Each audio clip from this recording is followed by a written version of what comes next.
Let's start coordination compound. सबसे पहले अपन check करेंगे पिछले 10 सालों में एक्चुअली कहां से क्वेश्चंस इसमें से आए हैं, तो जरा चेक तो करें क्योंकि हमें अंदाजा कैसे लगेगा। चलो तो सबसे पहले तो देखो यहां पर अगर आप गौर से देखोगे तो मैं आपको इस तरफ से दिखाता हूं। सबसे ज्यादा देखो 1 मार्क के क्वेश्चंस, फिर उसके बाद 1 मार्क और 2 मार्क के क्वेश्चंस। ये एक ऐसा साल था जहां कोऑर्डिनेशन को बहुत इंपॉर्टेंस मिलनी शुरू हो गई। तो ये 1 मार्क के, 2 मार्क के और 3 मार्क के क्वेश्चंस लगातार आते रहे। 1 मार्क के क्वेश्चंस लगातार इतने सारे क्वेश्चंस, फिर 2 मार्क के और फिर 3 मार्क के। सो यहां पर 1 मार्क को छोड़ के 2 मार्क पे ज्यादा फोकस किया गया, तो 2 मार्क के क्वेश्चंस और यहां पर 3 मार्क के क्वेश्चंस। मतलब हर बार आपको 1 मार्क या 2 मार्क के क्वेश्चंस बहुत ज्यादा देखने को मिले हैं, दिख रहा है। तो हमें ज्यादातर एम्फेसाइज किस पे करना है, 1 मार्क पे और 2 मार्क पे एम्फेसाइज करना है। कहां से आते हैं क्वेश्चंस को भी चेक कर लेते हैं। 1 मार्क के क्वेश्चंस आपके नोमेनक्लेचर में से आते हैं, टर्म्स एंड नोमेनक्लेचर। छोटी छोटी टर्म्स पूछते हैं, कोऑर्डिनेशन एंटिटी क्या होती है, लिगेंड क्या होता है ना, और बाइडेंटेड, यूनिडेंटेड, चिलेट, ये सब चीजें टर्म्स और नोमेनक्लेचर में से, मतलब नेमिंग में से आते हैं। तो ये तो पेट क्वेश्चंस है जो आएंगे। अगर 2 मार्क और 3 मार्क के जरा देखें, ऐसे 1 एंड ऐसे 2 टाइप के क्वेश्चंस कहां से आते हैं, ये बॉन्डिंग में से आते हैं, कोऑर्डिनेशन कंपाउंड की बॉन्डिंग में से, ठीक है। So that's really very important again as well. तो चलो सबसे पहले हम लोग क्या करेंगे, कॉन्सेप्ट करेंगे बोर्ड एग्जाम के 2021 के पॉइंट ऑफ व्यू से, इंपॉर्टेंट कॉन्सेप्ट्स करेंगे। Let's see that. तैयार हो तुम लोग? जल्दी से बताओ चैट सेक्शन में लिख के कौन कौन रेडी है एकदम। Let's write down in chat section कौन कौन तैयार है एकदम बल्ले बल्ले, एकदम मस्त तरीके से कौन कौन तैयार है। जो सबसे पहले कॉन्सेप्ट करेंगे, कॉन्सेप्ट के बाद 10 क्वेश्चंस करेंगे। तो सबसे पहले कॉन्सेप्ट को चेक कर लेते हैं। कोऑर्डिनेशन कंपाउंड एकदम से आपका क्लियर हो जाएगा, ठीक है। और ये सारे के सारे आपको कॉपी में लिखने हैं। तैयार हो ना तुम लोग? कॉपी पेन लेके बैठना, फिर से कह रहा हूं, ठीक है। तो चलिए, तो फटाफट से सबसे पहले इंपॉर्टेंट टॉपिक, बेसिक टर्म्स को समझते हैं। कोऑर्डिनेशन एंटिटी, कोऑर्डिनेशन कंपाउंड होता क्या है, बेसिक टर्म्स को समझते हैं सबसे पहले, ठीक है। तो मैं आपको समझाता हूं कोऑर्डिनेशन कंपाउंड क्या होता है। तो सबसे पहले उसकी बेसिक थ्योरी को समझ लो। बेसिक थ्योरी क्या है, आई विल टेल यू उसकी बेसिक थ्योरी क्या है। देखो जो आपके डी ब्लॉक के मेटल्स होते हैं, जैसे कि 3D सीरीज पकड़ लो, तो 3D सीरीज कौन सी होती है? 3D सीरीज को अगर आप देखोगे तो 3D सीरीज में आता है आपके पास स्कैंडियम, टाइटेनियम, वेनेडियम, क्रोमियम, याद है आप लोगों को, ठीक है। शक्ति वक्र मन, मैंगनीज, है ना। उसके बाद फिकोनीकूजन, है ना, ये तो आपको पता होगा। ये आपकी सीरीज होती है, कौन सी? 3D series. और अगर आप ध्यान से देखोगे तो इसके पास कितने इलेक्ट्रॉन्स होते हैं? 21, इसके पास 22, इसके बाद 23, इसके पास 24, ये तो जानते हो। जिंक के पास 30। और इस पूरी सीरीज में एंड में कौन आता है? क्रिप्टॉन। एंड में कौन आता है? क्रिप्टॉन, ये तो जानते हो। एंड में, इस पूरी सीरीज में बिल्कुल एंड में जाओगे तो क्रिप्टॉन आता है। क्रिप्टॉन का एटॉमिक नंबर कितना होता है? 36। और आपको सबको पता है कि क्रिप्टॉन क्या है? क्रिप्टॉन एक नोबेल गैस है। क्या है ये? एक नोबेल गैस, ठीक है। और अगर ये एक नोबेल गैस है, नोबले NOBLE या ELE होता होगा। सो नोबेल गैस अगर ये है, ठीक है, if this is a noble gas, अगर ये एक नोबेल गैस है, तो आपको पता है कि ये बहुत ज्यादा स्टेबल है। क्रिप्टॉन इज वेरी स्टेबल, ये तो आपको पता है। नोबेल गैस का मतलब क्या होता है? दूसरे से रिएक्ट नहीं करती, इसको दूसरों में कोई इंटरेस्ट नहीं है। आ गया समझ में? क्यों नहीं है? क्योंकि बहुत ज्यादा स्टेबल है। तो हर कोई क्या चाहता है भाई? देखो आज मुकेश अंबानी के जैसा हर कोई बनना चाहता है, क्योंकि उनके पास बहुत पैसा है, सही है। तो हर कोई यही चाहेगा ना, इनमें से सब यही चाहते होंगे कि भैया हम क्रिप्टॉन के जैसे बन जाएं, क्रिप्टॉन के जैसे हमारे 36 इलेक्ट्रॉन हो। तो इसीलिए क्या करता है, क्योंकि इनके पास डी ऑर्बिटल खाली होते हैं, ये डी ऑर्बिटल खाली होते हैं, तो इसलिए ये कोशिश करते हैं कि इनका इलेक्ट्रॉनिक कॉन्फ़िगरेशन या फिर इनके इलेक्ट्रॉन्स कितने हो जाएं? 36। इसीलिए मजे की बात देखो, इसीलिए पहली बार आपको मेटल इलेक्ट्रॉन एक्सेप्ट करता दिखेगा। Are you getting my point? So पहली बार आप लोगों को मेटल इलेक्ट्रॉन एक्सेप्ट करता दिखेगा, इलेक्ट्रॉन एक्सेप्ट करता दिखेगा। आ गया समझ में? मेटल पहली बार इलेक्ट्रॉन एक्सेप्ट करता दिखेगा, इसका मतलब इलेक्ट्रॉन एक्सेप्टर को क्या बोलते हैं? Lewis acid. तो मेटल पहली बार आप लोगों को लुईस एसिड की तरह काम करता दिखेगा, ठीक है। जनरली आपने क्या सुना होगा? जनरली आपने सुना होगा कि मेटल डोनर होते हैं, समझ में आ गया। लेकिन कोऑर्डिनेशन एंटिटी जब वो बनाते हैं तो मेटल एक्सेप्टर बन जाते हैं, इलेक्ट्रॉन के एक्सेप्टर, समझ में आ गया। तो लुईस एसिड की तरह काम करते हैं। तो इन दैट केस, क्योंकि इनके पास, अब देखो एक्सेप्टर मतलब इलेक्ट्रॉन को एक्सेप्ट करने वाला। इलेक्ट्रॉन को एक्सेप्ट कौन करेगा? जिसके पास खुद के पास क्या हो? ऑर्बिटल्स खाली हो। So now this is really very important term. Now look at it, electron acceptor. Electron acceptor कौन होता है यहां पे? मेटल, जो कि लुईस एसिड की तरह काम करता है। ऐसा क्यों है? क्योंकि उसके दो रीजन है। पहला रीजन तो ये कि वह डी ऑर्बिटल जो होते हैं बेसिकली वो खाली होते हैं। दूसरा रीजन क्या है, इनके पास इनको क्रिप्टॉन के जैसा बनना है, यानी कि 36 इलेक्ट्रॉन चाहिए होते हैं इनको, इसलिए क्या करते हैं इलेक्ट्रॉन एक्सेप्टर बन जाते हैं। ये 36 इलेक्ट्रॉन चाहिए होते हैं, ये अपने आप को स्टेबल बनाना चाहते हैं, और इनके पास डी ऑर्बिटल खाली भी होते हैं, क्योंकि खाली ऑर्बिटल है तो उसमें इलेक्ट्रॉन भर सकते हैं, तो इसलिए इलेक्ट्रॉन एक्सेप्टर की तरह काम करता है। तो मेटल जो है बेसिकली इलेक्ट्रॉन एक्सेप्टर की तरह काम करता है, तो इसको कोई देने वाला भी होना चाहिए। इसको देने वाला कौन होता है, लिगेंड, जो इलेक्ट्रॉन डोनर की तरह काम करता है और इनको इलेक्ट्रॉन देता है। तो यहां पर मेटल तो लुईस एसिड की तरह काम करता है, और एक लिगेंड होता है जिसके पास लोन पेयर होते हैं, वो इलेक्ट्रॉन डोनर की तरह काम करता है, यानी कि लुईस बेस की तरह काम करता है। आ गया सबको समझ में? तो ये लुईस बेस की तरह काम करते हैं, ये लुईस एसिड की तरह काम करते हैं, ये इलेक्ट्रॉन डोनर होते हैं, इलेक्ट्रॉन एक्सेप्टर होते हैं। Is this clear? और ये इलेक्ट्रॉन को डोनेट करता है इनको। और मजे की बात, दोनों इलेक्ट्रॉन मतलब एक इलेक्ट्रॉन पेयर पूरा का पूरा डोनेट करके यहां जो इनके बीच में बॉन्ड बनता है वो कौन सा बॉन्ड होता है, कोऑर्डिनेट। ठीक है, कोऑर्डिनेट बॉन्ड यहां पर बनता है। Is this clear? इसीलिए इसको क्या कहते हैं, कोऑर्डिनेशन कंपाउंड। तो यहां पर एक लिगेंड है जो कि इलेक्ट्रॉन डोनेट करेगा, इलेक्ट्रॉन पेयर डोनेट करेगा, एक मेटल है जो कि इलेक्ट्रॉन पेयर एक्सेप्ट करेगा। इसके वजह से इनके बीच में एक कोऑर्डिनेशन बॉन्ड बनेगा, इसीलिए इनको क्या कहते हैं, कोऑर्डिनेशन कंपाउंड्स कहते हैं। तो यहां पर जो खास चीजें सीखने लायक है कि there is a Lewis base which is ligand, there is a Lewis acid which is metal, समझ में आ गया? और यहां पर ये डोनेट करता है, ये एक्सेप्ट करता है। नाउ ये आपको ध्यान रखना है। इसके अलावा बहुत सारी चीजें हैं, बट इनिशियल चीजें ये होनी चाहिए कि क्यों करते हैं ऐसा, रीजन क्या है उसके पीछे का। सो ये आपको समझ में आना चाहिए और ये आपको पता होना चाहिए। ठीक है, सो चलिए अब हम लोग आगे चलते हैं। फाइनली आपको समझ में आ गया, लेकिन मैं आपको थोड़ी थोड़ी चीजें और सिखाता हूं। जैसे कि अगर आप ध्यान से देखोगे तो ये आपके पास क्या है, ये कोऑर्डिनेशन कंपाउंड है। ठीक है, अब इसमें क्या क्या चीजें होती हैं उसको जरा समझ लो। इसमें जो बड़े ब्रैकेट में दे रखा है, जरा आप इसको ध्यान से चेक करना। ये जो बड़ा ब्रैकेट कोऑर्डिनेशन एंटिटी कहां होती है, ये बड़े ब्रैकेट के अंदर, इसी को कोऑर्डिनेशन स्फीयर भी कहते हैं। तो कोऑर्डिनेशन स्फीयर होता है बड़े ब्रैकेट के अंदर जो भी लिखा हुआ उसी को कोऑर्डिनेशन स्फीयर कहते हैं। समझ में आ गया? बाहर एक आयन और लगा होता है, इसको काउंटर आयन कहते हैं। समझ में आ गया? ये सिर्फ काउंटर आयन है जो कि क्या कर रहा है, इसकी आयन चार्ज को बैलेंस कर रहा होता है। जो कोऑर्डिनेशन एंटिटी है उसके चार्ज को बैलेंस करने के लिए काउंटर आयन लगाया जाता है। That's it. अच्छा, ये क्या है, ये कोबाल्ट है जिसको सेंट्रल मेटल एटम भी कहते हैं। क्या कहते हैं, central metal atom.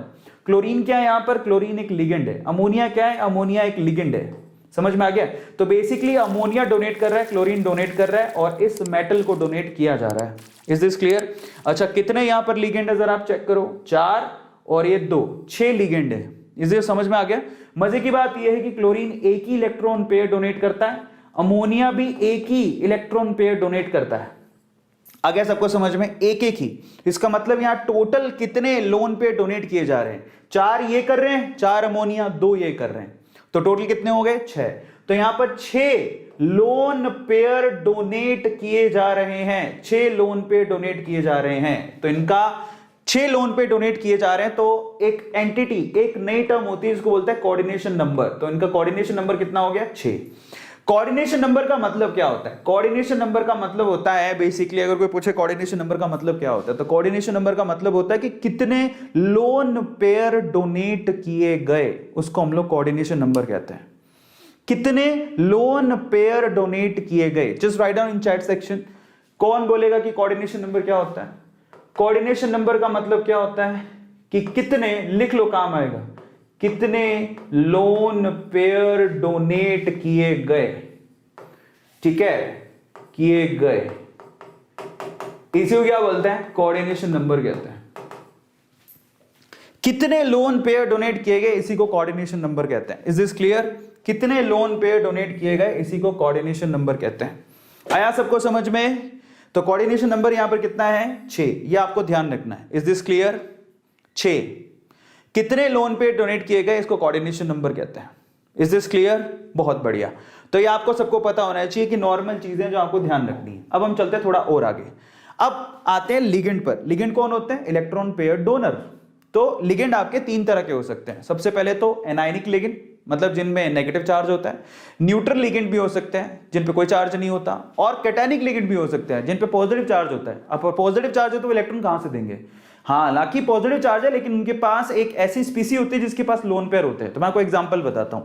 Anionic ligand में अगर if you see the examples of anionic ligand, जैसे कि Cl minus, this is anionic ligand, नहीं माइनस है दिख रहा है, इसके पास एक्स्ट्रा इलेक्ट्रॉन होंगे, जिसको क्लोरो कहते हैं। Cn माइनस साइनो कहते हैं, O माइनस 2 ऑक्सो कहते हैं, OH minus hydroxo, C2O4 minus 2 ऑक्सलेटो, AC minus AACO minus, ये AC क्या है? एसिटेट, CH3COO माइनस, उसको एसिटेटो कहते हैं। तो ये सारे एनायनिक लिगेंड है, मतलब इन पे नेगेटिव चार्ज है, इलेक्ट्रॉन दे सकते हैं, मेटल को इलेक्ट्रॉन देंगे, ये एनायनिक लिगेंड है जो कि इलेक्ट्रॉन देंगे। अब आते हैं न्यूट्रल लिगेंड की तरफ, जो इलेक्ट्रॉन डोनेट कर सकते हैं, जैसे कि एग्जांपल के तौर पे अमोनिया। अमोनिया को अमाइन लिखा जाता है नाम में, इसके नाइट्रोजन के पास एक लोन पेयर होता है, सबको पता है। एक्वा यानी कि पानी में जो ऑक्सीजन होता है उसके पास भी 2 लोन पेयर होते हैं, ये भी डोनेट कर सकता है। नाइट्रोसिल ये भी डोनेट कर सकता है, एनो में नाइट्रोजन के पास भी होते हैं और ऑक्सीजन के पास भी होते हैं। कार्बोनिल CO, इनके पास कार्बन के पास भी होते हैं और ऑक्सीजन के पास भी होते हैं। इसके अलावा ये बहुत इंपॉर्टेंट है, इसको बोलते हैं, क्या बोलते हैं जरा, डाइईन कहा जाता है, इथाइलिन डायामाइन कहा जाता है। इथाइलिन डायामाइन मतलब CH2 और इस कार्बन के साथ NH2 जुड़ा हुआ है, इस कार्बन के साथ NH2 जुड़ा हुआ है। तो यहां पर अगर कोई पूछे कि यहां पर लोन पेयर कौन डोनेट करेगा, लोन पेयर यहां पर ये नाइट्रोजन के पास भी होते हैं लोन पेयर्स, और ये नाइट्रोजन के पास भी होते हैं लोन पेयर्स, दिखाई दे रहा है। तो ये आपके लोन पेयर डोनेट करते हैं, सबके सब न्यूट्रल है, इनके ऊपर कोई चार्ज नहीं है, लेकिन नाइट्रोजन के पास लोन पेयर है, डोनेट कर सकता है, ऑक्सीजन के पास लोन पेयर है, डोनेट कर सकता है, इनमें दोनों के पास लोन पेयर डोनेट कर सकता है, दोनों के पास लोन पेयर डोनेट कर सकता है। अब कोई पूछे कि NO के अंदर या CO के अंदर स्पेशली कौन डोनेट करता है, तो कंपैरिजन देखो, यहां डोनेट कौन करेगा, जिसकी इलेक्ट्रोनेगेटिविटी कम होगी, क्योंकि जिसकी कम होगी उसको भूख कम होगी तो वो डोनेट कर देगा। तो अगर मैं पूछूं नाइट्रोजन और ऑक्सीजन में से कौन डोनेट करता है, तो नाइट्रोजन। कार्बन और ऑक्सीजन में से कौन डोनेट करता है, तो कार्बन, क्योंकि इसकी इलेक्ट्रोनेगेटिविटी कम होती है। आ गया समझ में। और अगर मान लो कार्बन और नाइट्रोजन कहीं बिजी है तो फिर ऑक्सीजन भी कर सकता है। फिर आता है यहां पर ये NH2 CH2 CH2 NH2, इसको इथाइलिन डायामाइन कहा जाता है, कौन डोनेट करता है, नाइट्रोजन, और तो कोई नहीं करता है, कार्बन के पास लोन पेयर होते ही नहीं है। कुछ एक कैटायनिक लिगेंड भी होते हैं जिन पे पॉजिटिव चार्ज होता है, लेकिन उनमें कोई स्पीसी ऐसी होती है जिसपे आपको लोन पेयर मिलेंगे, जैसे कि NO2+, इसको नाइट्रोसोनियम कहते हैं। यहां पर पॉजिटिव चार्ज नाइट्रोजन के ऊपर है लेकिन ऑक्सीजन के ऊपर नहीं है, ऑक्सीजन के पास लोन पेयर होता है, वो डोनेट कर सकता है। जैसे कि N2H5, ठीक है, हाइड्रोजीनियम, तो यहां पर नाइट्रोजन लोन पेयर डोनेट कर सकता है, क्योंकि एक नाइट्रोजन के पास लोन पेयर होता है, एक नाइट्रोजन पे प्लस है तो एक नाइट्रोजन पे लोन पेयर है, तो वो डोनेट कर सकता है। इसको लिगेंड कहते हैं। अब कुछ और टर्म्स पकड़ो, denticity. Now what do you mean by denticity? Denticity का मतलब ये होता है, सीधा सीधा बताऊं, कि एक लिगेंड कितने लोन पेयर डोनेट कर सकता है। अगर एक लिगेंड एक ही लोन पेयर डोनेट कर सकता है तो उसको बोलते हैं मोनोडेंटेट। अगर एक लिगेंड 2 लोन पेयर डोनेट कर सकता है उसको बोलते हैं बाइडेंटेट। और अगर एक लिगेंड 3 लोन पेयर डोनेट कर सकता है तो उसको बोलते हैं ट्राइडेंटेट। और एक लिगेंड बहुत सारे डोनेट कर सकता है उसको बोलते हैं पॉलीडेंटेट। ऐसे भी हो सकता है 5 डोनेट करे तो पेंटाडेंटेट, 6 डोनेट करे तो हेक्साडेंटेट। तो डेंटिसिटी का मतलब क्या है? डेंटिसिटी का मतलब है कितने लोन पे डोनेट कर सकता है।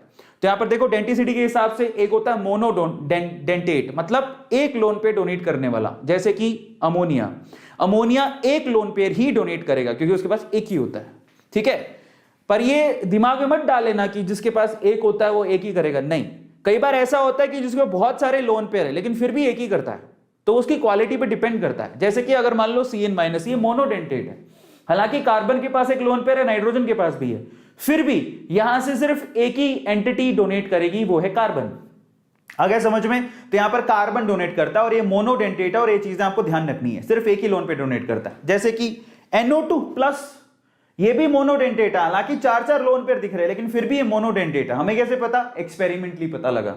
समझ में आ गया? तो ये सारे मोनोडेंटेट हैं, समझ में आ गया। अब हम चलते हैं बाइडेंटेट की तरफ, जो 2 लोन पे डोनेट कर सकते हैं।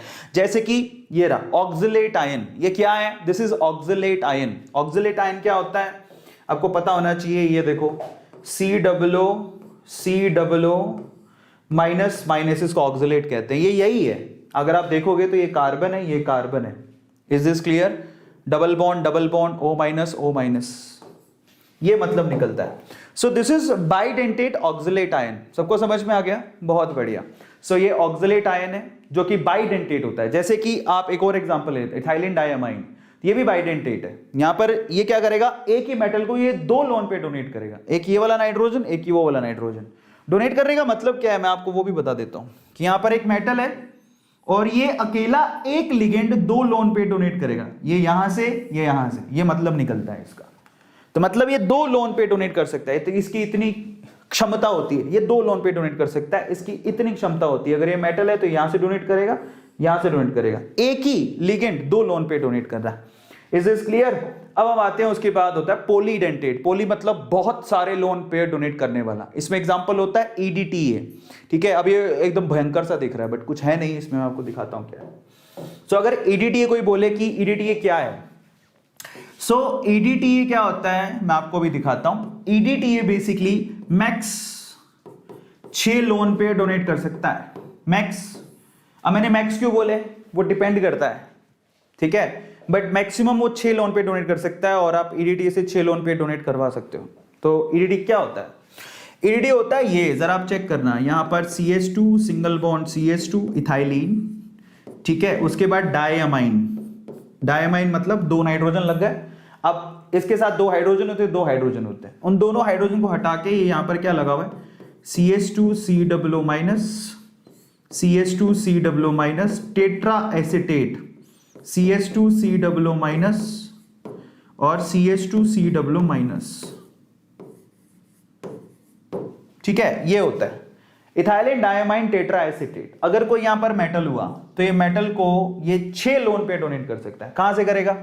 ये नेगेटिव वाला डाल देगा एक, ये नेगेटिव वाला डाल देगा, ये नेगेटिव वाला डाल देगा, ये नेगेटिव, 4 तो दिख ही रहे हैं, है ना। फिर नाइट्रोजन के पास भी होते हैं लोन पेयर, ये भी डोनेट कर सकता है यहां से और ये डोनेट कर सकता है यहां से।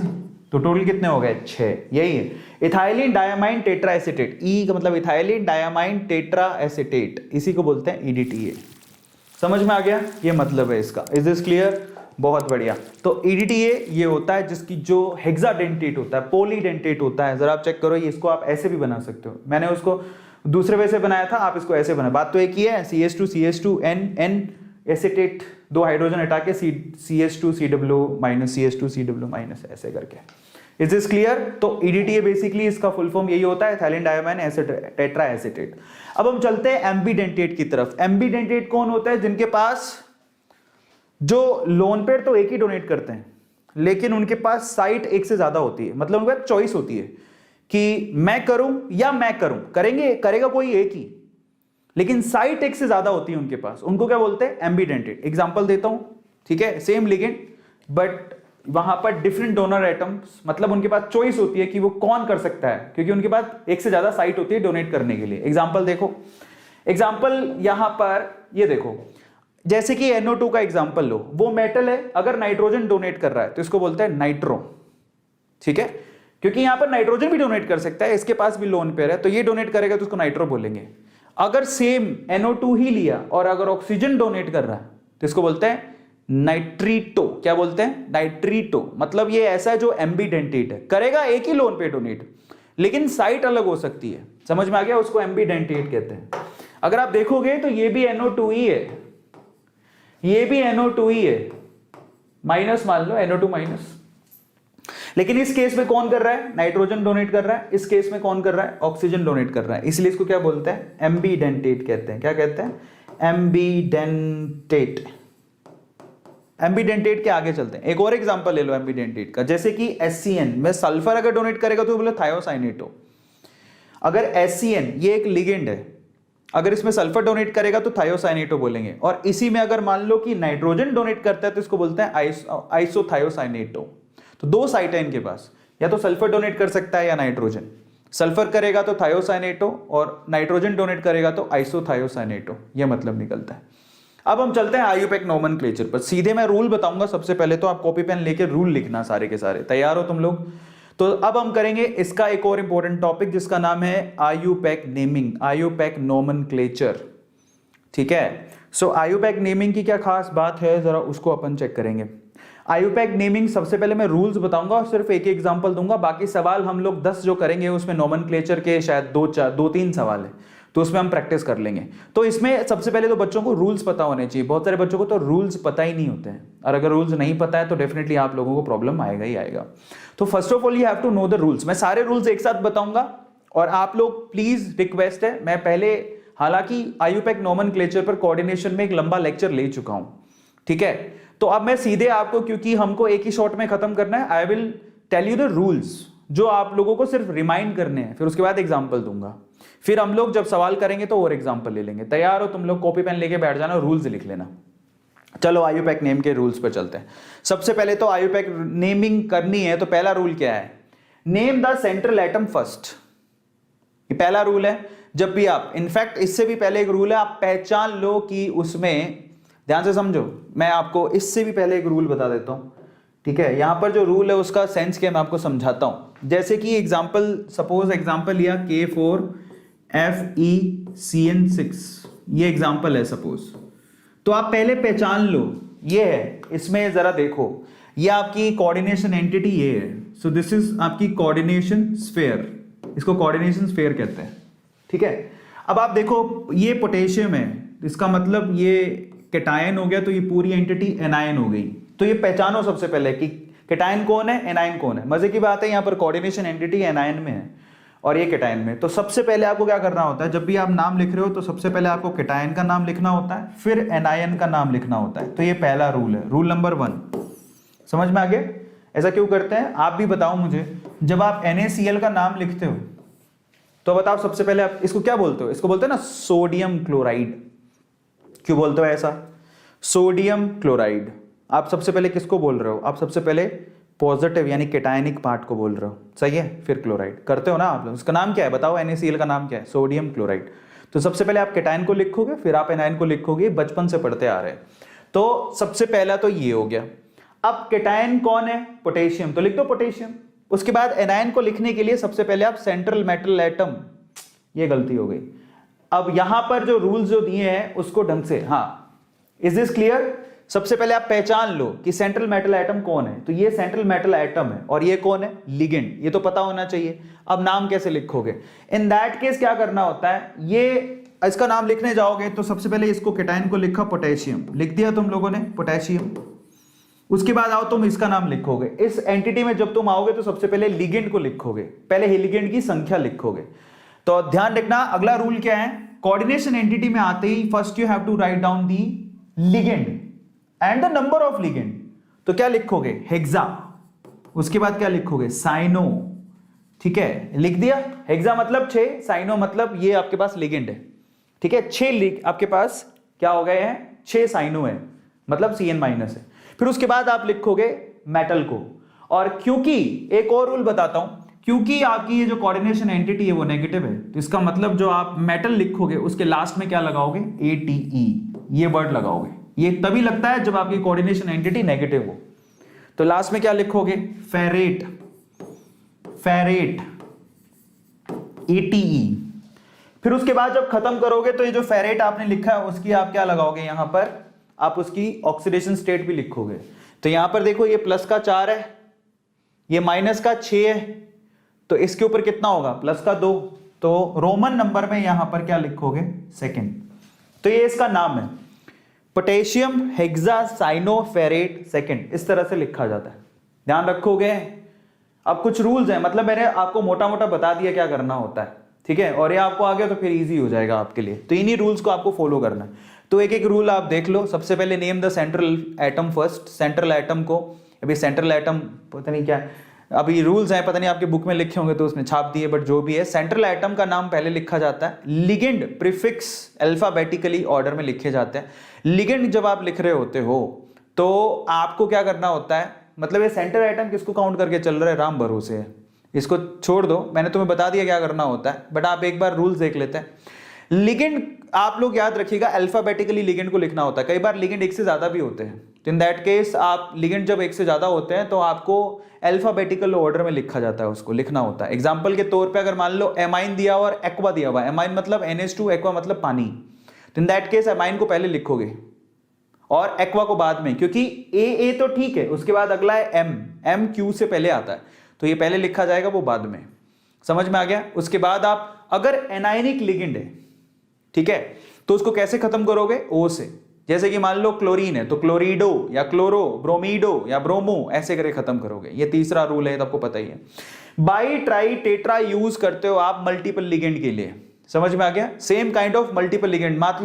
मान लो आपके पास अभी क्या दिया हुआ था, 6 CN माइनस लगे हुए, तो आपने लगाया हेक्सा, ध्यान में रखोगे। इसी तरह से आप by, try, tetra, penta, hexa use करते हो लिगेंड की संख्या को बताने के लिए, सेम लिगेंड की संख्या को बताने के लिए। उसके बाद देखो oxidation number is written in the bracket in Roman number, जैसे मैंने लिख के बताया था, रोमन नंबर में लास्ट में मेटल का लिखा जाता है क्या, यस, ऑक्सीडेशन नंबर। तो मुझे ये जो लाइन लिखी है वो फर्जी लाइन है, इसको आप हटा देना, ये फर्जी लाइन है, ठीक है, सेंट्रल आइटम, ये ऐसा कुछ नहीं होता। बाकी सारे रूल्स तो आपको पता ही हैं। तो ये फर्जी लाइन है, मेटल को हमेशा पहले नहीं लिखा जाता, name the central atom first, ये नहीं लिखा जाता, ये फर्जी लाइन है। उसके अलावा जितने भी रूल्स हैं सब सही हैं, कभी कभार गलती हो जाती है, मैंने क्रॉस चेक नहीं किया। अब देखो छठा, अब एक और बात, अगर आपका कॉम्प्लेक्स एनायनिक है तो आप क्या करोगे, मेटल के नाम को किससे खत्म करोगे, ATE से, मैंने आपको बताया था, अदरवाइज आप सीधे लिख देना। समझ में आ गया? चलो, और एक और चीज जरा चेक करो, यहां पर counter cation are written before complex name, counter anion after. जो काउंटर पार्ट होता है, जैसे कि K4FeCN6, तो K4 क्या है, काउंटर केटायन है, उसको पहले लिखा जाएगा और काउंटर एनायन को बाद में। तो ये सारे रूल्स हैं जो आपको फॉलो करने हैं। सपोज करो कि आपके पास ये एग्जांपल है, ठीक है, सो ये एग्जांपल दिया हुआ है, सपोज इसका नाम कैसे लिखोगे, हालांकि उसने सीधी लिख दिया भाई साहब ने, लेकिन कोई बात नहीं, मैं आपको समझा देता हूं इसका नाम कैसे लिखा जाता है। इसको आप भूल जाओ जो नीचे लिखा हुआ है, ठीक है। सबसे पहले आप आओ, आप पहले पहचानो कि मैं इसके क्रोमियम है 3 अमोनिया 3 पानी और 3 क्लोरीन। तो मैं इसको, आप एक मिनट रुको, मैं आपको यहाँ पे खाली पे बना के दिखा देता हूँ, ठीक है। तो देखो आपका जो कोऑर्डिनेशन एंटिटी दिया हुआ था वो क्या था, कोऑर्डिनेशन एंटिटी में क्रोमियम है, 3 आपके पास अमोनिया है, 3 आपके पास एक्वा यानी कि पानी है, और ब्रैकेट बंद किया हुआ है, और साथ में 3 क्लोरीन लिखे हुए हैं। ये आपके पास एक क्वेश्चन है जो बोलता है इसका नाम लिखो।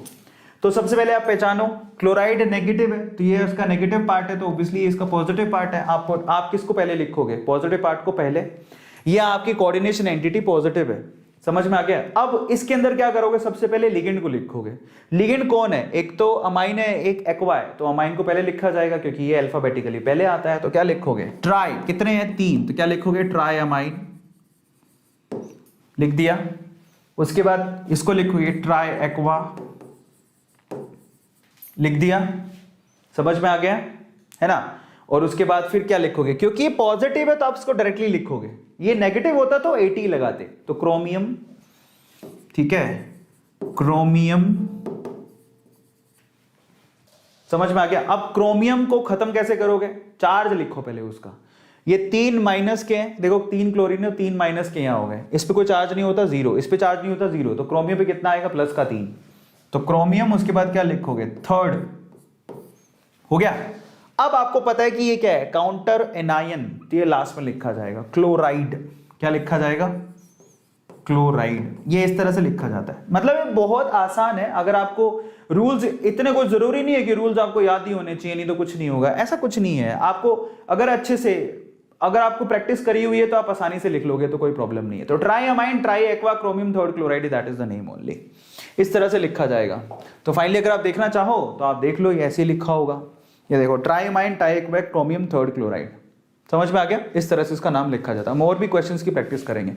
कोऑर्डिनेशन नंबर क्या होता है, now what do you mean by coordination number. Coordination number का मतलब मैं आपको पहले ही बता चुका हूं। कोऑर्डिनेशन नंबर का मतलब होता है कि किसी सेंट्रल मेटल एटम को कितने लोन पेयर डोनेट किए गए हैं, उसी को कोऑर्डिनेशन नंबर कहते हैं। आ गया समझ में। तो ये एक्चुअली फिर से यहां पर जो चीज लिखी हुई है वो सही नहीं है, दैट इज, ये ना समहाउ सही भी है, कई जगह पे सही काम कर जाती है, कई जगह पे गलत, बट एक्चुअली ये आपकी बुक की लैंग्वेज है, ठीक है। तो बुकिश लैंग्वेज खराब तब हो जाती है जब आपके पास लिगेंड, ठीक है, जब आपके पास लिगेंड बाइडेंटेट या ट्राइडेंटेट आ जाते हैं।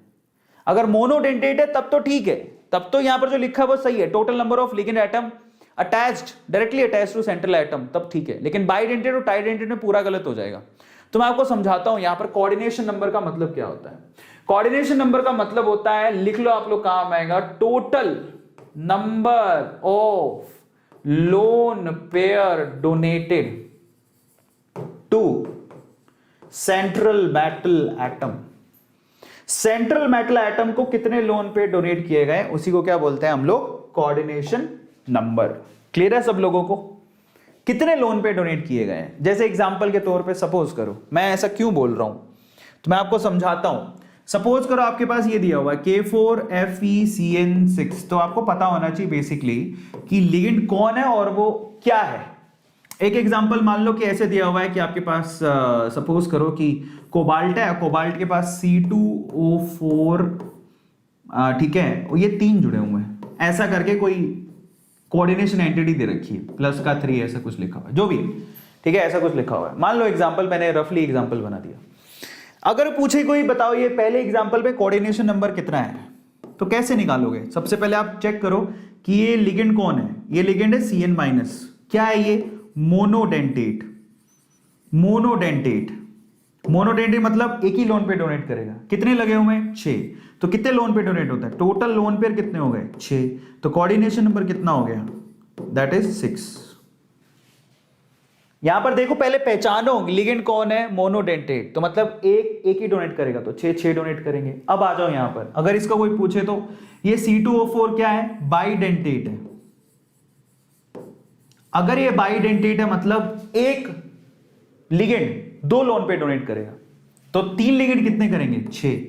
तो कोऑर्डिनेशन नंबर कितना हो गया? 6, क्योंकि यही इसका लोन पे डोनेटेड भी है। तो ये मतलब निकलता है। ओवरऑल आपको सिर्फ ये चेक करना पड़ता है कि टोटल कितने लोन पेयर्स डोनेट किए गए हैं। समझ में आ गया? ये आपको ध्यान रखना है। हाँ, उसका एक अलग मीनिंग भी निकाला जा सकता है कि सेंट्रल एटम के पास कितने एटम अटैच्ड हैं।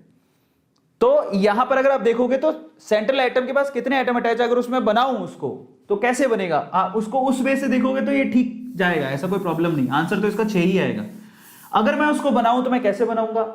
ये सेंट्रल मेटल एटम है, उसके साथ C2O4 एक लगा हुआ है, C2O4 एक लगा हुआ है, और C2O4 इसको ढंग से बनाना चाहिए मेरे को। रुको, मैं इसको हटा देता हूं और मैं इसको ऐसा कुछ बनाता हूं। ये हो गया carbon single, carbon oxygen oxygen, इसको ढंग से बनाऊं तो कुछ ऐसा है। ये पहला एसीटेट है, तो अगर आप देखो इसको, ये डोनेट कर रहा है, ये भी डोनेट कर रहा है, तो ये 2 एटम इसके साथ अटैच है। आप ऐसा भी देख सकते हो, तो फिर ये ठीक बैठेगा। पर ओवरऑल यही आंसर निकलेगा। ये तो एक ही यूनिट बनाई है, इसकी 3 यूनिट बनानी है आपको। सपोज करो कि एक और बना दी, ये carbon single bond carbon, double bond oxygen, double bond oxygen, ये ऑक्सीजन और ये डोनेट कर रही है इसको, ये दूसरी यूनिट हो गई। समझ में आ गया? अभी भी कितने एटम अटैच हुए? 1 2 3 4, एक यूनिट और बनाओ। ये carbon single bond carbon, double bond oxygen, double bond oxygen, उसके बाद ये ऑक्सीजन, ये डोनेट कर रहा है, ये भी डोनेट कर रहा है। आ गया समझ में? तो टोटल 6 एटम डोनेट कर रहे हैं इस तरह से। तो ये आपको ध्यान रखना है कोऑर्डिनेशन एंटिटी का मतलब क्या होता है। तो यहां पर जैसे एग्जांपल के तौर पे कोबाल्ट के साथ आपने 4 अमोनिया 2 क्लोरीन जुड़े हुए हैं, तो 6। और ये सारे के सारे क्या होते हैं? ये सारे के सारे मोनोडेंटेट होते हैं, इसलिए ऐसा लिखा हुआ है। ठीक है, बहुत बढ़िया। अब यहां पर एग्जांपल और भी ले लो। सपोज यहां पर कोई पूछे कि FeCO5 कोऑर्डिनेशन नंबर कितना है? कार्बन मोनोऑक्साइड मोनोडेंटेट होता है, तो 5 हो गया। समझ में आ गया? और ले लो NiCO4 में कोऑर्डिनेशन नंबर कितना है? 4, क्योंकि कार्बन मोनोऑक्साइड 4 ही, ये मोनोडेंटेट होता है, 4 जुड़े हुए हैं तो 4 हो गया। Is this clear? पर ये जो कॉन्सेप्ट है वो बाइडेंटेट और ट्राइडेंटेट पे फॉल्स हो जाता है, इसलिए आप लोग मल्टीप्लाई करना मत भूलना। तो जितने लिगेंड है उसको अगर मैं कहूं ढंग से, अगर कोई फॉर्मूला पूछे इसका, तो ढंग से फॉर्मूला क्या बनता है? तो कोऑर्डिनेशन नंबर का ढंग से फॉर्मूला बनता है कि number of ligand into density. ये प्रॉपर उसका फॉर्मूला है, number of ligand into density. मतलब वो कितने लिगेंड है, उनकी डेंसिटी क्या है, उस हिसाब से सबको जोड़ते जाओ। या फिर आप ऐसा कहो कि टोटल लोन पर कितने डोनेट किए हैं, स्ट्रेट फॉरवर्ड वो भी कर सकते हैं। समझ में आ गया? इस तरह से निकालना है। चलो अब आते हैं, आगे चलते हैं। कोऑर्डिनेशन एंटिटी के बाद लिगेंड की स्ट्रेंथ की बात कर लेते हैं। लिगेंड भी अलग अलग तरह के होते हैं, कई स्ट्रॉन्ग होते हैं, कई वीक होते हैं। स्ट्रॉन्ग का मतलब बेसिकली वो इतने स्ट्रॉन्ग होते हैं कि उनका जब वो आते हैं अटैक करने के लिए तो रिपल्शन मैक्सिमम होता है, और वीक का मतलब रिपल्शन मिनिमम होता है, उनका मैग्नेटिक स्ट्रेंथ ज्यादा नहीं होता। तो in that case you have to learn a series. ये एक सीरीज है जो आपको ध्यान रखनी है। इनमें आप लोगों को क्या दे रखा है, यहां पर स्ट्रॉन्ग फील्ड से वीक फील्ड की तरफ आपको एक ऑर्डर दे रखा है। इस ऑर्डर को आपको याद रखना है। मैं कहूंगा पूरा मत याद करो, सिर्फ इतना याद कर लो कि टॉप पे कौन आ रहा है। कार्बन मोनोऑक्साइड ये राजा है, स्ट्रॉन्ग। उसके बाद कौन आ रहा है? CN-। तो पता होना चाहिए, CO, CN minus, NO2 minus, समझ में आता है? ये 3 तो एटलीस्ट आप याद कर लो, ये स्ट्रॉन्ग फील्ड लिगेंड है। फिर इंटरमीडिएट आता है, मतलब इंटरमीडिएट EDTA, इंटरमीडिएट मतलब ना स्ट्रॉन्ग है ना वीक है, अमोनिया ना स्ट्रॉन्ग है ना वीक है, कुछ वीक होते हैं, मतलब जो लल्लू होते हैं एकदम, जैसे कि F माइनस, OH माइनस, ठीक है, S minus 2, Cl minus, SCN, Br minus, I minus, ये वीक है। समझ में आ गया? तो आपको एटलीस्ट थोड़ा बहुत याद होना चाहिए, पता होना चाहिए कि कार्बन मोनोऑक्साइड स्ट्रॉन्ग है, CN माइनस स्ट्रॉन्ग है, F minus, S minus, Cl minus, Br minus weak होते हैं, SCN से वीक होते हैं, तो आपको पता होना चाहिए। पता होता है जैसे एक्वा भी वीक ही है, समझ में आ गया? अमोनिया डिपेंड करता है कि सामने कौन है, अमोनिया स्ट्रॉन्ग और वीक दोनों की तरह काम करता है। तो बेसिकली ये आपको सीरीज याद करनी है, इसमें मैं आपको पूरे मत याद करो, सिर्फ आप लोग ये याद कर लो कि भाई साहब यहां पर टॉप पे स्ट्रॉन्ग पे कौन है और वीक में कौन कौन आ रहा है, पर देख लोगे तो काम हो जाएगा। अब यहां पर थोड़ा सा VBT और CFT को भी पढ़ लेते हैं, फिर उसके बाद सवाल करेंगे। VBT, valence bond theory. Valence bond theory बहुत स्पेशल है, ऐसे होने को तो बहुत बड़ी है, ठीक है, जिसपे मैंने लेक्चर ले चुका हूं, लेकिन फिर भी VBT आपको हाइब्रिडाइजेशन और शेप के बारे में बता देती है, आइडिया दे देती है, ठीक है। सो अगर आपको किसी भी कॉम्प्लेक्स कंपाउंड में अगर हाइब्रिडाइजेशन और शेप जाननी है तो आप VBT का इस्तेमाल कर सकते हो, ठीक है, और जो कि बहुत ही आसान है। अगर आप पूरा लेक्चर देखोगे तो आपको बहुत इजी लगेगा, ठीक है। और VBT क्या करता है? VBT हाइब्रिडेशन और हाइब्रिडेशन के हिसाब से शेप बता देता है, या शेप के हिसाब से हाइब्रिडेशन बता देता है, उसकी खुद की एक कैलकुलेटिव पार्ट होती है, वो मैं आपको काफी बार बहुत सारे लेक्चर्स में करा चुका हूं। तो अभी VBT को थोड़ा सा अपन हाइब्रिडेशन के कॉन्सेप्ट के हिसाब से देखते हैं। अगर ध्यान से समझना, VBT आपको हाइब्रिडेशन और शेप के बारे में बताता है, तो इसको किस तरह से क्लासीफाई करें? अगर मान लो किसी कॉम्प्लेक्स कंपाउंड का कोऑर्डिनेशन नंबर 2 है, now what do you mean by coordination number 2? यानी कि सेंट्रल मेटल एटम को 2 लोन पे डोनेट किए गए हैं, समझ में आ गया? इसका मतलब वहां 2 मोनोडेंटेट लिगेंड लगे होंगे।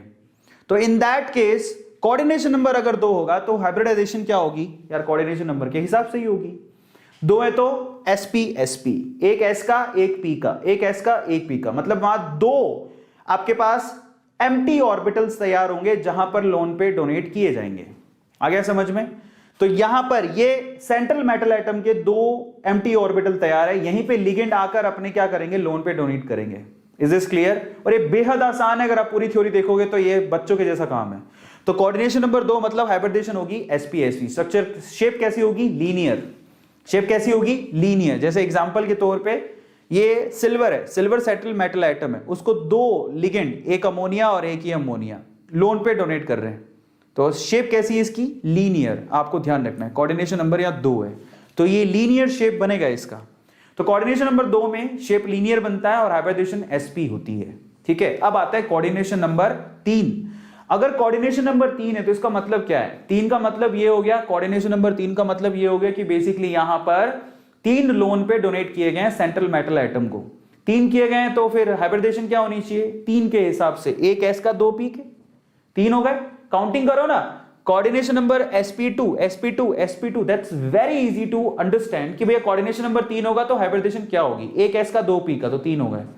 तो यहां पर sp2 sp2 sp2 इस हाइब्रिडेशन के 3 एम्प्टी ऑर्बिटल्स तैयार होंगे, हाइब्रिड ऑर्बिटल्स, और इन्हीं के अंदर ही लिगेंड क्या करेंगे? अपने लोन पे डोनेट करेंगे। अगर कोई शेप पूछे तो 3 के हिसाब से सबको पता है ट्राइगोनल प्लेनर शेप होती है। एग्जांपल और शेप जरा आप चेक कर लो। यहां पर सपोज करो एग्जांपल के तौर पे Hg(I3 माइनस, ये इसका एग्जांपल है और उसकी शेप ट्राइगोनल प्लेनर होती है, सबको पता है। ये बीच में आपके पास मेटल और उसके आजू बाजू लिगेंड लगे हुए हैं 3 और ट्राइगोनल प्लेनर फॉर्म में अटैच होंगे, जिसको केमिकल बॉन्डिंग आती है, बड़े आसानी से बता देगा। अब मान लो कि आपके पास कोऑर्डिनेशन नंबर 4 है। What do you mean by 4 का मतलब ये होता है कि यहां पर 4 लोन पे डोनेट किए गए। इन दैट केस है ना, 2 तरह की हाइब्रिडेशन पॉसिबल है, ठीक है। और वो डिपेंड किस पे करती है? वो डिपेंड करती है, बहुत सारी कंडीशंस होती है, लेकिन मेन कंडीशन होती है कि लिगेंड कौन है। अगर लिगेंड स्ट्रॉन्ग है तो हाइब्रिडेशन अलग होगी, और वीक है तो हाइब्रिडेशन अलग होगी। तो मैं आपको दिखाता हूं, 2 तरह की हाइब्रिडेशन 4 में पाई जाती है। पहली होती है हाइब्रिडेशन sp3 sp3 sp3, ये तो अपने केमिकल बॉन्डिंग में पढ़ रखी है, ठीक है। एक s का 3 p के, तो इस तरह से आपके पास 4 के लिए 4 ऑर्बिटल्स तैयार हो गए, 4 हाइब्रिड ऑर्बिटल्स यहां पर तैयार हो गए, और यही 4 हाइब्रिड ऑर्बिटल्स क्या करेंगे? यहां पर बॉन्डिंग करेंगे। Is this clear? यही 4 हाइब्रिड ऑर्बिटल्स क्या करेंगे? यहां पर बॉन्डिंग करेंगे। समझ में आ गया? लिगेंड से एक्चुअली यही 4 है जो कि लोन पेयर ले रहे होंगे। Is this clear? यही 4 है जो लोन पेयर ले रहे होंगे। अब सवाल ये कि sp3 जनरली कब होता है? देखो ये जनरली, देखो एक्सेप्शन हर जगह होते हैं, जैसे कि निकेल टेट्रा कार्बोनिल एक एक्सेप्शन है, समझ में आ गया? अदरवाइज मैं जो आपको बताने जा रहा हूं वो आपको 99% केसेस में काम करेगा। सो यहां पर जनरली मैं आपको बताऊं कि sp3 कब होता है। जनरली ये तब होता है जब आपके पास, ध्यान से सुनना, वीक लिगेंड हो। अगर मेटल के साथ एक वीक लिगेंड जुड़ा हो, तो आपके पास मेटल के साथ एक वीक लिगेंड जुड़ा हो तो आपको क्या होता है? sp3 हाइब्रिडाइजेशन मिलेगी। मतलब बाहर के ऑर्बिटल यूज हो रहे हैं सारे के सारे, वो तभी है जब अंदर वाले आप खाली ना करवा सको, क्योंकि आप में हिम्मत नहीं है। तो जनरली वीक लिगेंड के केस में आपको देखने को मिलेगा। इसमें एक एक्सेप्शन है। एक्सेप्शन कौन सा है? एक्सेप्शन का रीजन भी है। एक्सेप्शन है यहां पर निकेल टेट्रा कार्बोनिल। यहां पर कार्बोनिल स्ट्रॉन्ग होने के बावजूद भी sp3 हाइब्रिडाइजेशन होती है। उसके पीछे का रीजन है क्योंकि निकेल यहां पर 0 ऑक्सीडेशन स्टेट पर है। इस वजह से अंदर धक्का देने के बावजूद भी अंदर वाला खाली नहीं होता। तो this is very important thing जो आपको ध्यान रखनी है कि यहां पर NiCO4 एक एक्सेप्शन है। Is this clear? ये आपको ध्यान रखना है। अब यहां पर 4 हाइब्रिड ऑर्बिटल्स तैयार होंगे। स्ट्रक्चर क्या होगी sp3 के हिसाब से? टेट्राहेड्रल, सबको पता है। अब देखो यहां पर साफ साफ दिख रहा है क्लोरीन लगा हुआ है लिगेंड की तरह, एक वीक लिगेंड है। तो जनरली वीक लिगेंड के केस में क्या होता है? आपको जनरली वीक लिगेंड के केस में आपको क्या दिखेगा? यस, आपको यहां पर टेट्राहेड्रल स्ट्रक्चर या sp3 हाइब्रिडाइजेशन देखने को मिलेगी। समझ में आ गया? sp3 हाइब्रिडाइजेशन देखने को मिलेगी। समझ में आ गया? टेट्राहेड्रल स्ट्रक्चर देखने को मिलेगी। जनरली होता है ऐसा। इसमें एक एक्सेप्शन है जो मैं पहले बता चुका हूं, निकेल टेट्रा कार्बोनिल, जिसमें कार्बोनिल स्ट्रॉन्ग है। अब हम चलते हैं 4 के हिसाब से एक और स्ट्रक्चर बनती है। 4 के हिसाब से एक स्ट्रक्चर बनती है, हाइब्रिडाइजेशन बनती है dsp2, अंदर वाला d ऑर्बिटल यूज हो जाए। तो 4 के हिसाब से dsp2 भी बनता है, एक d का, एक s का, 2 p के, और एक p का वहां खाली पड़ा हुआ है। ये भी बन सकता है। अब ये कब बनता है? ये जनरली स्ट्रॉन्ग में बनता है। अगर कोई यहां पर स्ट्रॉन्ग लिगेंड हो तो dsp2 जनरली हाइब्रिडेशन बनती है, क्योंकि वो स्ट्रॉन्ग लिगेंड होता है, इसमें इतना रिपल्शन होता है कि वो अंदर का d ऑर्बिटल खाली करवा लेता है। तो इन दैट केस dsp2 भी बन सकता है। dsp2 के हिसाब से स्ट्रक्चर कैसी होती है? यहां पर होती है स्क्वायर प्लेनर। अगर आप ध्यान से देखोगे तो आपने क्या लगाया हुआ है? CN-, बेटा स्ट्रॉन्ग लिगेंड है। स्ट्रॉन्ग लिगेंड केस में अंदर वाला ऑर्बिटल खाली हो जाता है, और आपको जब अंदर वाला दिखे यूज होता हुआ, आप समझ लेना सलमान खान आया, मतलब स्ट्रॉन्ग लिगेंड आया। सलमान खान तो गलत एग्जांपल दे दिया नहीं, एकदम सुशांत सिंह राजपूत है, मतलब एकदम हीरो, तो वो अंदर वाला d ऑर्बिटल खाली हो जाता है। Is this clear? dsp2 उसकी क्या बनेगी? हाइब्रिडेशन। उस हिसाब से स्क्वायर प्लेनर स्ट्रक्चर बनेगी। क्या बनेगी? स्क्वायर प्लेनर स्ट्रक्चर बनेगी। अब कोऑर्डिनेशन नंबर पर चलते हैं 6 पर। कोऑर्डिनेशन नंबर 6 में भी आपके पास 2 तरह की हाइब्रिडेशन पॉसिबल है। पहली है sp3d2। अच्छा, पहली इसने ले ली d2sp3, अंदर वाले यूज कर लिए। ये भी है, d2sp3 बन सकती है और sp3d2 भी बन सकती है। What is the difference? d2sp3 का मतलब है कि अंदर वाले d ऑर्बिटल यूज हुए हैं। ये कब यूज होंगे? जब आपके पास अंदर वाले कोई खाली करवा ले। तो जब अंदर वाले यूज होंगे, ध्यान रखना, ये देखो आपने क्या किया, जब भी आप d को पहले लिख दो, इसका मतलब है कि आप इनर कॉम्प्लेक्स कंपाउंड बना रहे हो। क्या बना रहे हैं? इनर ऑर्बिटल कॉम्प्लेक्स कंपाउंड बना रहे हो। इनर कब बनता है? जब अंदर वाले कोई खाली करवाए, तभी तो बनेगा, अदरवाइज बनेगा नहीं। तो इन दैट केस ये ज्यादातर स्ट्रॉन्ग लिगेंड के केस में ऐसा होता है। स्ट्रॉन्ग लिगेंड जब भी होता है तो वो अंदर वाले कॉम्प्लेक्स यानी इनर कॉम्प्लेक्स बनाने की कोशिश करता है, क्योंकि वो अंदर वाले ऑर्बिटल खाली करा लेता है। एक्सेप्शन की बात अलग है, अदरवाइज ये काम करेगा। मजे की बात ये है कि d2sp3 के अंदर जो स्ट्रक्चर होती है वो अगेन ऑक्टाहेड्रल ही होती है। यहाँ पर जो स्ट्रक्चर बनेगी वो ऑक्टाहेड्रल होगी। Is this clear? एग्जाम्पल यहां पर गलत दिया हुआ है, मैं आपको एग्जाम्पल के लिए करेक्शन कर देता हूं। ये पानी वाला, पानी स्ट्रॉन्ग लिगेंड नहीं है, ये आप ध्यान रखना, इसके लिए आंसर नहीं बनेगा। तो मैं आपको क्लैरिटी दे देता हूं। यहां पर एग्जाम्पल बन सकता था CN के लिए, तो दिस इज रॉन्ग। ये थोड़ा सा रॉन्ग हो गया है, मैं इसको हटा देता हूं, ठीक है। This is again wrong. तो यहां पर आप CN का एग्जाम्पल जरूर लिख सकते हो। CN माइनस अगर मतलब CN होता, तो बेसिकली आप लोग याद रखिएगा, इनर कॉम्प्लेक्स कंपाउंड कब बनता है? जब आपके पास स्ट्रॉन्ग लिगेंड हो। समझ में आ गया? स्ट्रॉन्ग लिगेंड केस में ऐसा होता है, वीक लिगेंड केस में ऐसा नहीं होता। तो जो एग्जांपल दिया वो गलत दिया हुआ है, हालांकि जो स्ट्रक्चर बनेगी वो ऑक्टाहेड्रल ही होगी। तो जो ये दिया हुआ है ये एग्जांपल गलत है, याद रखिएगा D2sp3 स्ट्रॉन्ग लिगेंड के केस में बनता है, ऑक्टाहेड्रल स्ट्रक्चर ठीक है, दैट्स नॉट अ प्रॉब्लम। अच्छा 6 के हिसाब से एक और हो सकता है, 6 के हिसाब से sp3d2 भी हो सकता है। तो this is sp3d2। What is the difference between D2sp3 and sp3d2? D2sp3 में अंदर वाला था, sp3d2 में बाहर वाला है। ये बाहर वाला d ऑर्बिटल यूज हो रहा है, बाहर वाला यूज हो रहा है क्योंकि अंदर वाला खाली नहीं हो पाया। तो ये जनरली किसके होता है? वीक लिगेंड के केस में होता है, याद रखना वीक लिगेंड के। अब यहां पर जो एग्जांपल दिया हुआ है दैट इज करेक्ट, उसने ध्यान नहीं दिया, उसने सेम ही एग्जांपल कॉपी कर दिया। तो यहां पर ये देखो, ये पानी जो दिख रहा है ये सही एग्जांपल है। इस केस में sp3d2 दिखाई देगा, समझ में आ गया? इस केस में sp3d2 दिखाई देगा। Is this clear? तो यहां पर ऑक्टाहेड्रल स्ट्रक्चर होगी, दिस इज करेक्ट। तो मैं आपको एक सिंपल चीज सिखाता हूं, मतलब अगर मुझसे कोई सीखना चाहे कि यहां पर सिंपल चीज क्या है, तो मैं आपको एक सिंपल चीज सिखाता हूं। मैं आपको सिर्फ ये बोलता हूं कि जनरली आप लोग याद रखो, देख के आपको अंदाजा लगाया जा सकता है कि इसकी हाइब्रिडेशन क्या होगी, इसकी शेप क्या होगी। देख के, सच बता रहा हूं। आपको क्या देखना होता है? अगर मान आपको पहले तो नंबर ऑफ लिगेंड चेक करने हैं, एक नंबर ऑफ लिगेंड चेक करना होता है और दूसरी लिगेंड वीक है या स्ट्रॉन्ग है, ये चेक करना होता है। वीक है या स्ट्रॉन्ग है ये चेक करना होता है। आप नंबर ऑफ लिगेंड चेक करो, लिगेंड वीक है या स्ट्रॉन्ग है चेक कर लो, आपका काम हो जाएगा। सिंपल बात है, ठीक है। अगर आपके नंबर ऑफ लिगेंड 2 है तो स्ट्रक्चर क्या होगी? लीनियर। हाइब्रिडेशन क्या होगी? sp।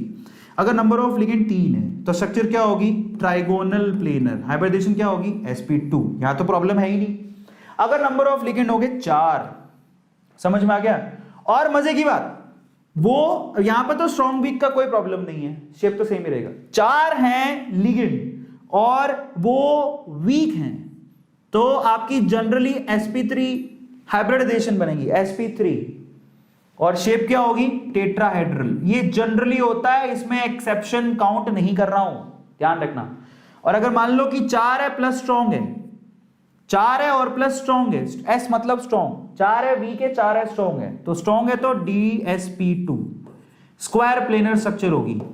ये जनरली 99% केसेस में काम कर जाता है। ये आ गया समझ में? एक्सेप्शन की बात अलग है।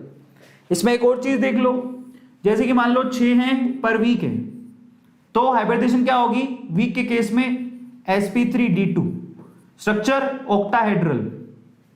6 हैं प्लस स्ट्रॉन्ग है तो d2sp3। मतलब ये कहूं मैं अगर आपसे तो ये गलत नहीं होगा कि स्ट्रॉन्ग लिगेंड जनरली कोशिश करता है इनर कॉम्प्लेक्स बनाने की और वीक लिगेंड जनरली कोशिश करता है आउटर कॉम्प्लेक्स बनाने की। खत्म। ये सिंपल सी जनरल वे में, एक्सेप्शन की बात नहीं कर रहा हूं, एक्सेप्शन बहुत गिने चुने। तो ये D2sp3 इसकी स्ट्रक्चर भी ऑक्टाहेड्रल ही होती है। आ गया समझ में? तो ये मतलब निकलता है। इतनी सी टेबल याद कर लो, तुम्हारा काम हो जाएगा और कुछ नहीं है, ठीक है। गलतियां मैंने आपको बता दी कहां थी। अब हम चलते हैं और आगे। नेक्स्ट क्या है हमारे पास? तो ये हो गया तुम्हारा VBT। Now will talk about CFT की भी बात कर लेते हैं। क्रिस्टल फील्ड थ्योरी, जो कि बहुत इंपॉर्टेंट है। क्रिस्टल फील्ड थ्योरी बेसिकली ये क्यों बनाई गई? क्रिस्टल फील्ड थ्योरी ये कहती है कि ये इससे पहले जो थ्योरी पढ़ी थी उसमें तो आपको कोऑर्डिनेशन या फिर वी कैन से कि कोवलेंट कंपाउंड्स, कोवलेंट बॉन्ड या कोऑर्डिनेशन बॉन्ड बनते दिखे। उसमें वो ये कहता है कि भाई एक लिगेंड है, एक मेटल है, वो इलेक्ट्रॉन शेयर कर रहा है। शेयरिंग ही तो होती है, कोऑर्डिनेशन कंपाउंड का मतलब शेयरिंग हो रही है। CFT शेयरिंग नहीं मानती है। CFT ये कहती है कि जो मेटल है और जो लिगेंड है वो पॉइंट चार्जेस हैं और उनमें इलेक्ट्रोस्टैटिक फोर्स ऑफ अट्रैक्शन है। समझ में आ गया? तो CFT क्या कहती है? जब लिगेंड मेटल को अप्रोच करता है तो आपके जो डीजेनरेटेड ऑर्बिटल्स होते हैं उनमें स्प्लिटिंग हो जाती है, वो टूट जाते हैं। समझ में आता है? बस उसी के ऊपर है। अब वो डिपेंड करता है कि आपके लिगेंड कहां से अप्रोच कर रहे हैं। अब बहुत कॉम्प्लेक्स होता है, इसको पढ़ना तो आपको समझ में आएगा। कई बच्चे कहते हैं CFT हुआ नहीं है। बेटा CFT को मैंने डिटेल में कराया था, पर वो एक वो सेशन था जिसमें मैंने कोऑर्डिनेशन कंपाउंड पूरा ही रिवाइज करवा दिया था नीट के पॉइंट ऑफ व्यू से। उसमें CFT डिटेल में करवाया, चेक करना, ठीक है। तो मैं आपको समझाता हूं। अब ये स्प्लिटिंग डिपेंड करती है कि आपका कॉम्प्लेक्स कंपाउंड कैसा है। अगर आपका कॉम्प्लेक्स कंपाउंड ऑक्टाहेड्रल है, ऑक्टाहेड्रल समझते हो, जिसमें 6 लिगेंड जुड़े होते हैं या 6 लोन पे डोनेट किए जाते हैं, वो ऑक्टाहेड्रल होगा। इन दैट केस आपके जो डीजेनरेटेड d ऑर्बिटल्स है वो कैसे टूटेंगे? dxy dyz dzx जो कि एक जैसे होते हैं वो नीचे चले जाएंगे और dz² और x² y² ऊपर चले जाएंगे। तो बेसिकली कहें कि T2g वाले नीचे और Eg वाले ऊपर चले जाते हैं, 3 नीचे और 2 ऊपर। ये कब होता है? जब आपके पास ऑक्टाहेड्रल कॉम्प्लेक्स कंपाउंड यानी कि 6 लिगेंड हो या 6 लोन पे डोनेट किए गए हों। आ गया समझ में? तो आपके पास CFT कहते हैं कि d ऑर्बिटल्स ऐसे टूटेंगे, 3 नीचे 2 ऊपर, ये आपको ध्यान रखना है ना, दैट्स वेरी इंपॉर्टेंट। और कैसे होता है मैं आपको समझा चुका हूं डिटेल में। और यहां पर एनर्जी का गैप देखोगे तो ये बैरी सेंटर है, बीच में से जो आ रहा है this is a barycentre. Barycentre से कितने नीचे होते हैं, -0.4 डेल्टा नोट नीचे होते हैं T2G, और +0.6 डेल्टा नोट ऊपर होते हैं EG वाले। आ गया समझ में? तो ये कैसे आता है, दैट्स वेरी इजी, मैंने वहां पे भी समझाया होगा। ओवरऑल बैरी सेंटर मतलब एवरेज पॉइंट मतलब 0 आ जाना चाहिए। तो कितने नीचे गए हैं, 3, 1 2 3, 3 इंटू माइनस का 0.4 कितना होता है, दैट इज -1.2। ठीक है, कितने ऊपर गए हैं, 2, कितने 2, तो 2 इंटू पॉइंट प्लस का 0.6 कितना होता है, प्लस का 1.2। एवरेज काउंट करोगे ना इसका और इसका, वो 0 ही आएगा। आ गया समझ में? इस तरह से आप याद कर सकते हो इसको। ठीक है, तो आपको याद क्या करना है, ऑक्टाइडल केस में 3 नीचे 2 ऊपर, ये आपको ध्यान रखना है। समझ में आ गया? और यहां पर क्रिस्टल फील्ड स्प्लिटिंग एनर्जी का फॉर्मूला भी आपको ध्यान रखना है। देखो नीचे कितने गए, T2G वाले नीचे गए, माइनस का 0.4 इंटू n, n है नंबर ऑफ इलेक्ट्रॉन, T2G में टोटल नंबर ऑफ इलेक्ट्रॉन कितने, उसको -0.4 से मल्टीप्लाई कर दो, प्लस 0.6 इंटू n EG, जरा आप चेक करो EG में कितने नंबर ऑफ इलेक्ट्रॉन्स है, उसको 0.6 से मल्टीप्लाई करो। तो ये जो टोटल कैलकुलेशन करोगे इसको बोलते हैं crystal field splitting energy. This is the formula you have to remember, that's very easy as well, बहुत बच्चों को तो पहले से ही याद होगा। अब मजे की बात, अगेन जो स्प्लिटिंग होती है डिपेंड करती है कि आपका लिगेंड स्ट्रॉन्ग है या वीक है। आ गया समझ में? अब देखो जरा ध्यान से चेक करना, इन दोनों डायग्राम को देखो, अगर आप देखोगे तो ये 3 और 2, इन दोनों में एनर्जी गैप बहुत कम है और इन दोनों में एनर्जी गैप ज्यादा है।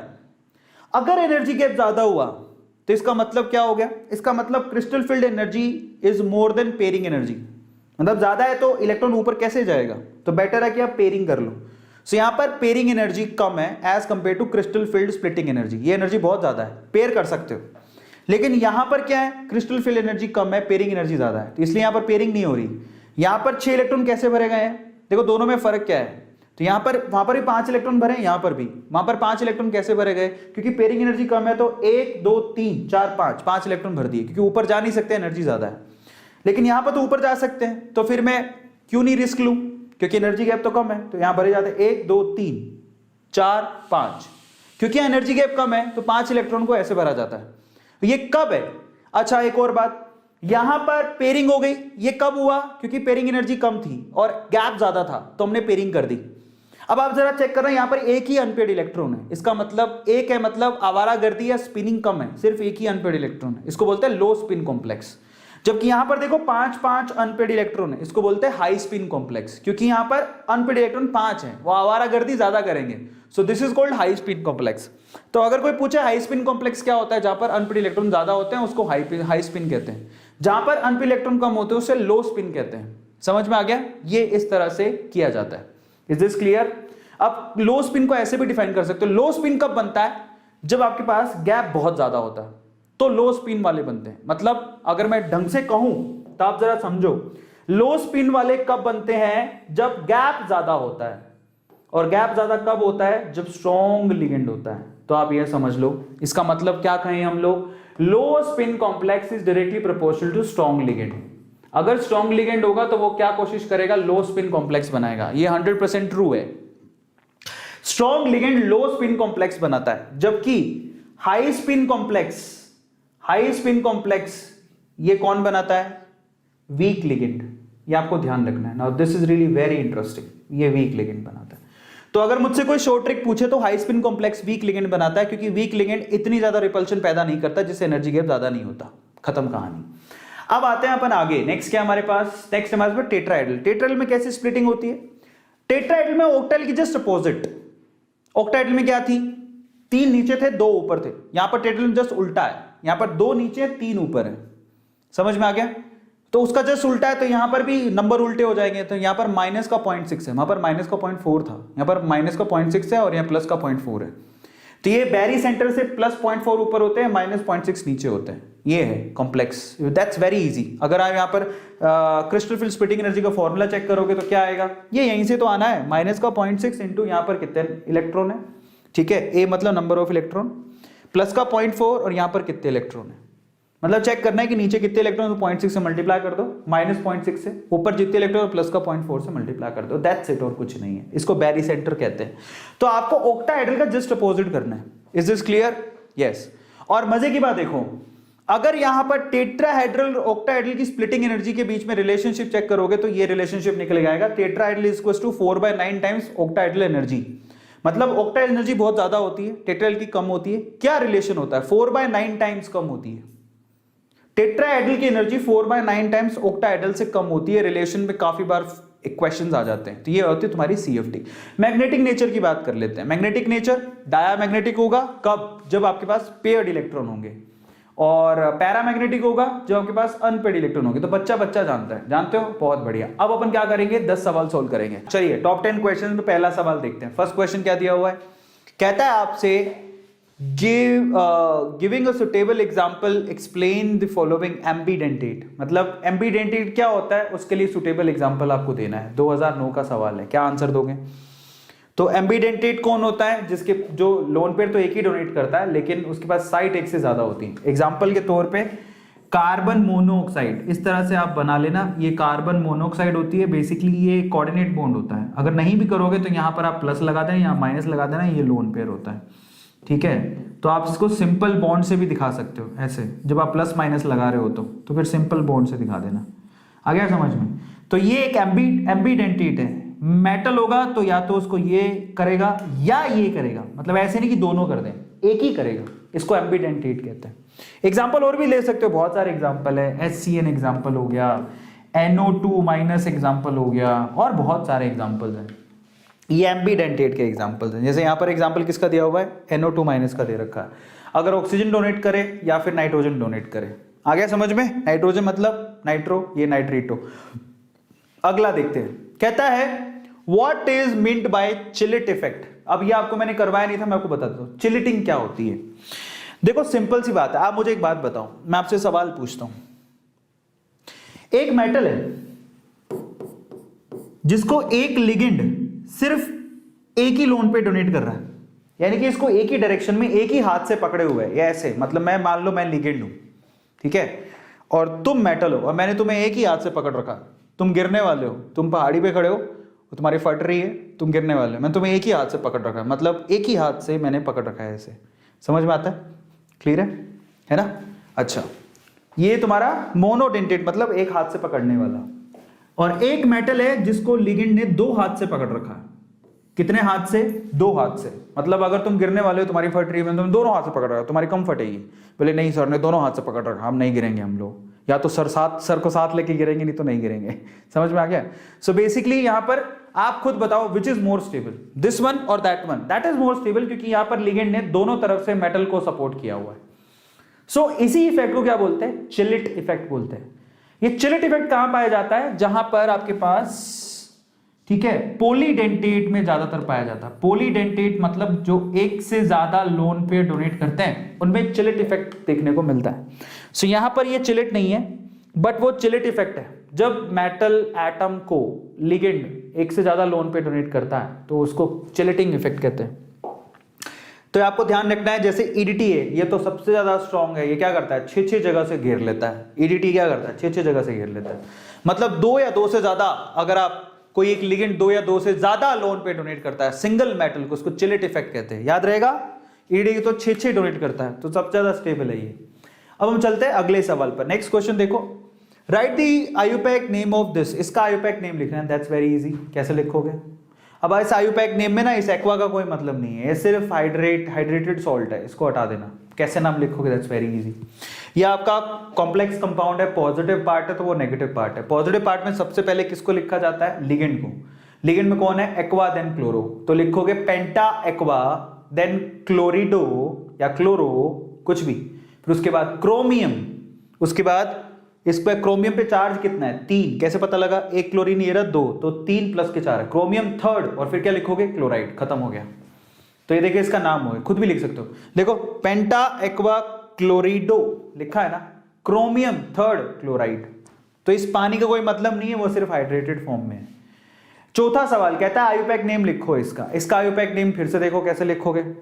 आप देखो ये काउंटर आयन है, वो नेगेटिव है, तो इसका मतलब कॉम्प्लेक्स पार्ट क्या हो गया? पॉजिटिव। पहले कॉम्प्लेक्स पार्ट को लिखना है आपको, सही है? तो यहां पर कॉम्प्लेक्स पार्ट को कैसे लिखा जाएगा? अब कॉम्प्लेक्स पार्ट में जरा देखो कौन कौन है। एक तो आपके पास है ये NH2CH3, मतलब ये आओगे मिथाइल अमाइन, ठीक है, और ये क्लोरीन, और ये आपके पास अमाइन। तो अमाइन पहले आएगा, क्लोरीन आएगा, फिर मिथाइल अमाइन आएगा, ठीक है। और ये एक है, मतलब ये तो दो है, ये एक है, ये एक है, और फिर प्लेटिनम, फिर इस पे चार्ज चेक करना है, चार्ज एक क्लोरीन और एक क्लोरीन, इस पे चार्ज देखना पड़ेगा ओवरऑल। प्लेटिनम पे मुझे तो 2 चार्ज दिखाई दे रहा है, तो कैसे नाम लिखा जाएगा जरा आप चेक करो, देखो नीचे देखो। सबसे पहले तो आपके किसको लिखोगे, 2 अमाइन को लिखा, डाई अमाइन, नीचे चेक करना। तो सबसे पहले आपने किसको लिखा, डाई अमाइन लिख दिया। ये आपके पास कौन सा कवर हो गया, ये 2 कवर हो गए, दिखाई दे रहा है। फिर उसके बाद आपने किसको लिखा, सी वाले को, अल्फाबेटिकली क्लोरो आएगा, तो आपने इसको कवर कर दिया। फिर उसके बाद देखो आपके पास क्लोरिडो, उसके बाद क्या है आपके पास, ये है, इस लिगेंड को क्या लिखोगे, मिथाइल अमाइन, ये मिथाइल अमाइन था जो मैंने आपको बता दिया था। उसके बाद क्या लिखोगे, प्लैटिनम। उसके बाद सेकंड, चार्ज 2 क्यों है, क्योंकि एक माइनस का ये रहा, एक माइनस का ये रहा, तो इसमें प्लस का 2 आएगा, ये मैंने आपको पहले बता दिया था। और फाइनली क्लोराइड, इस तरह से इसका नाम लिखा जाता है, ठीक है। सो ये मतलब है। अगले सवाल पर चलते हैं, नेक्स्ट क्वेश्चन, चौथा सवाल हो गया। 5वां सवाल, right down the formula of this, इसका फॉर्मूला लिख के बताओ, उल्टा नाम दे दिया, फॉर्मूला पूछ लिया, कैसे करोगे। तो यहां पर देखो क्या क्या है, सबसे पहले लिखा हुआ है टेट्रा अमाइन, ठीक है, तो 4 अमोनिया है। फिर क्या लिखा हुआ है, एक्वा, मतलब एक पानी है। फिर क्या लिखा हुआ है, क्लोरिडो, यानी कि क्लोरीन है। फिर क्या है, कोबाल्ट, 18 लगाओ, क्या मतलब पॉजिटिव चार्ज। थर्ड फिर क्लोराइड। तो देखो 4 अमाइन है, उस पे चार्ज 0 होता है, एक्वा पे चार्ज 0 होता है, क्लोरिडो एंड देन क्लोराइड। क्लोरीन तो यहां पर एक ही है, इसका मतलब अगर आपको 3 चार्ज बनाना है तो बाहर 2 क्लोरीन लगाने पड़ेंगे, इस तरह से लिखा। तो इसका कैसे बनेगा, आप कॉम्प्लेक्स पार्ट बनाओ सबसे पहले। तो इस कॉम्प्लेक्स पार्ट में सबसे पहले कोबाल्ट है, तो कोबाल्ट को लिख दिया। उसके बाद आपके पास टेट्रामाइन है, तो 4 अमोनिया लगा दिए, ठीक है। उसके बाद एक्वा है, एक पानी लगा दिया, एक क्लोरीन लगा दिया, ब्रैकेट बंद कर दिया। क्लोरिडो, क्योंकि एक ही है ना, तो इसे लिखा क्लोरिडो। थर्ड क्लोराइड, तो मतलब 2 क्लोरीन बाहर निकलेंगे, तभी तो आपका थर्ड आएगा। मतलब कोबाल्ट पे चार्ज तो 3 तभी बनेगा जब इस पे चार्ज 0 है, इस पे 0 है, 3 क्लोरीन होंगे तभी तो बनेगा। एक क्लोरीन अंदर, तो 2 क्लोरीन बाहर लगाने पड़ेंगे। This is the formula. सबको समझ में आ गया। छठा सवाल कहता है फॉर द कॉम्प्लेक्स, ये दिया हुआ है FeCN6-3, write the hybridisation type and magnetic character in the spin nature of the complex. बहुत अच्छा सवाल है, FeCN6-, ठीक है। तो ये आपसे पूछा है, कैसे आंसर दोगे मैं आपको बताता हूं। देखो इसको करने का तरीका, पहले तो आपको शॉर्टकट बताता हूं, पर आपके बोर्ड एग्जाम में शॉर्टकट तो चलेगा नहीं, तो आप फिर भी नीट एग्जाम के पॉइंट में से शॉर्टकट देख लो। क्या दिया हुआ है तुम्हें, ये बहुत अच्छा सवाल है, बीबीटी का क्वेश्चन है। तो ये दिया हुआ है FeCN6 और फिर क्या लिखा हुआ -3। मैं आपको एक शॉर्टकट बताता हूं। सबसे पहले आप चेक करो कि यहां पर ये लिगेंड है, लिगेंड कौन है, स्ट्रॉन्ग है, कौन है, स्ट्रॉन्ग है। कितने, 6 लिगेंड स्ट्रॉन्ग है, 6 है।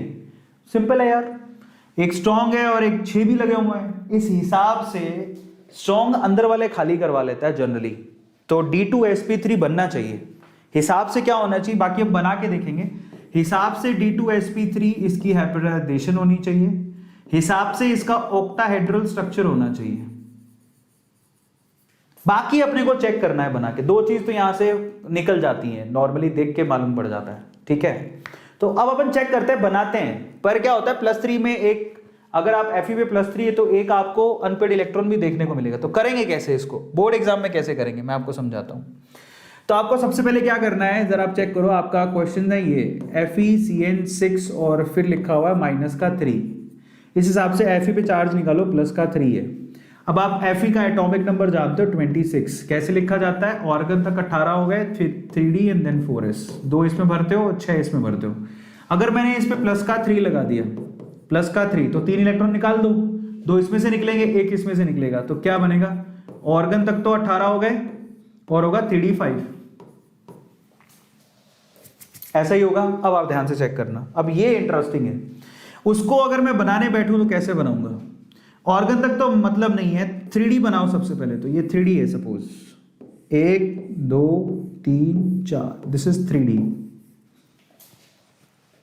ठीक है। 5 इलेक्ट्रॉन भरने हैं इसमें। उसके बाद क्या होता है 4s, फिर क्या होता है 4p, भरो 5 इलेक्ट्रॉन। कैसे भरे जाएंगे? एक यहां पे, एक यहां पे, एक यहां पे, यहां पे, यहां पे। अब आपके पास लिगेंड कौन है? स्ट्रॉन्ग।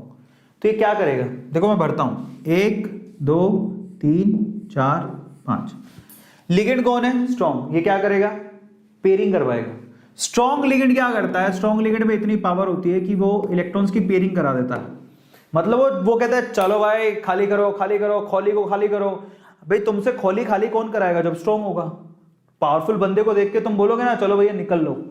तो यहां पर क्या है? खाली करने का अब टाइम आ गया। तो खाली कैसे होगा? ये एक इलेक्ट्रॉन यहां भागा, ये वाला इलेक्ट्रॉन और अंदर भागा, ये फिर भी अनपेड पड़ा रहा। तो बेसिकली अंदर वाले 2 ऑर्बिटल खाली हो रहे हैं। जरा आप चेक करना।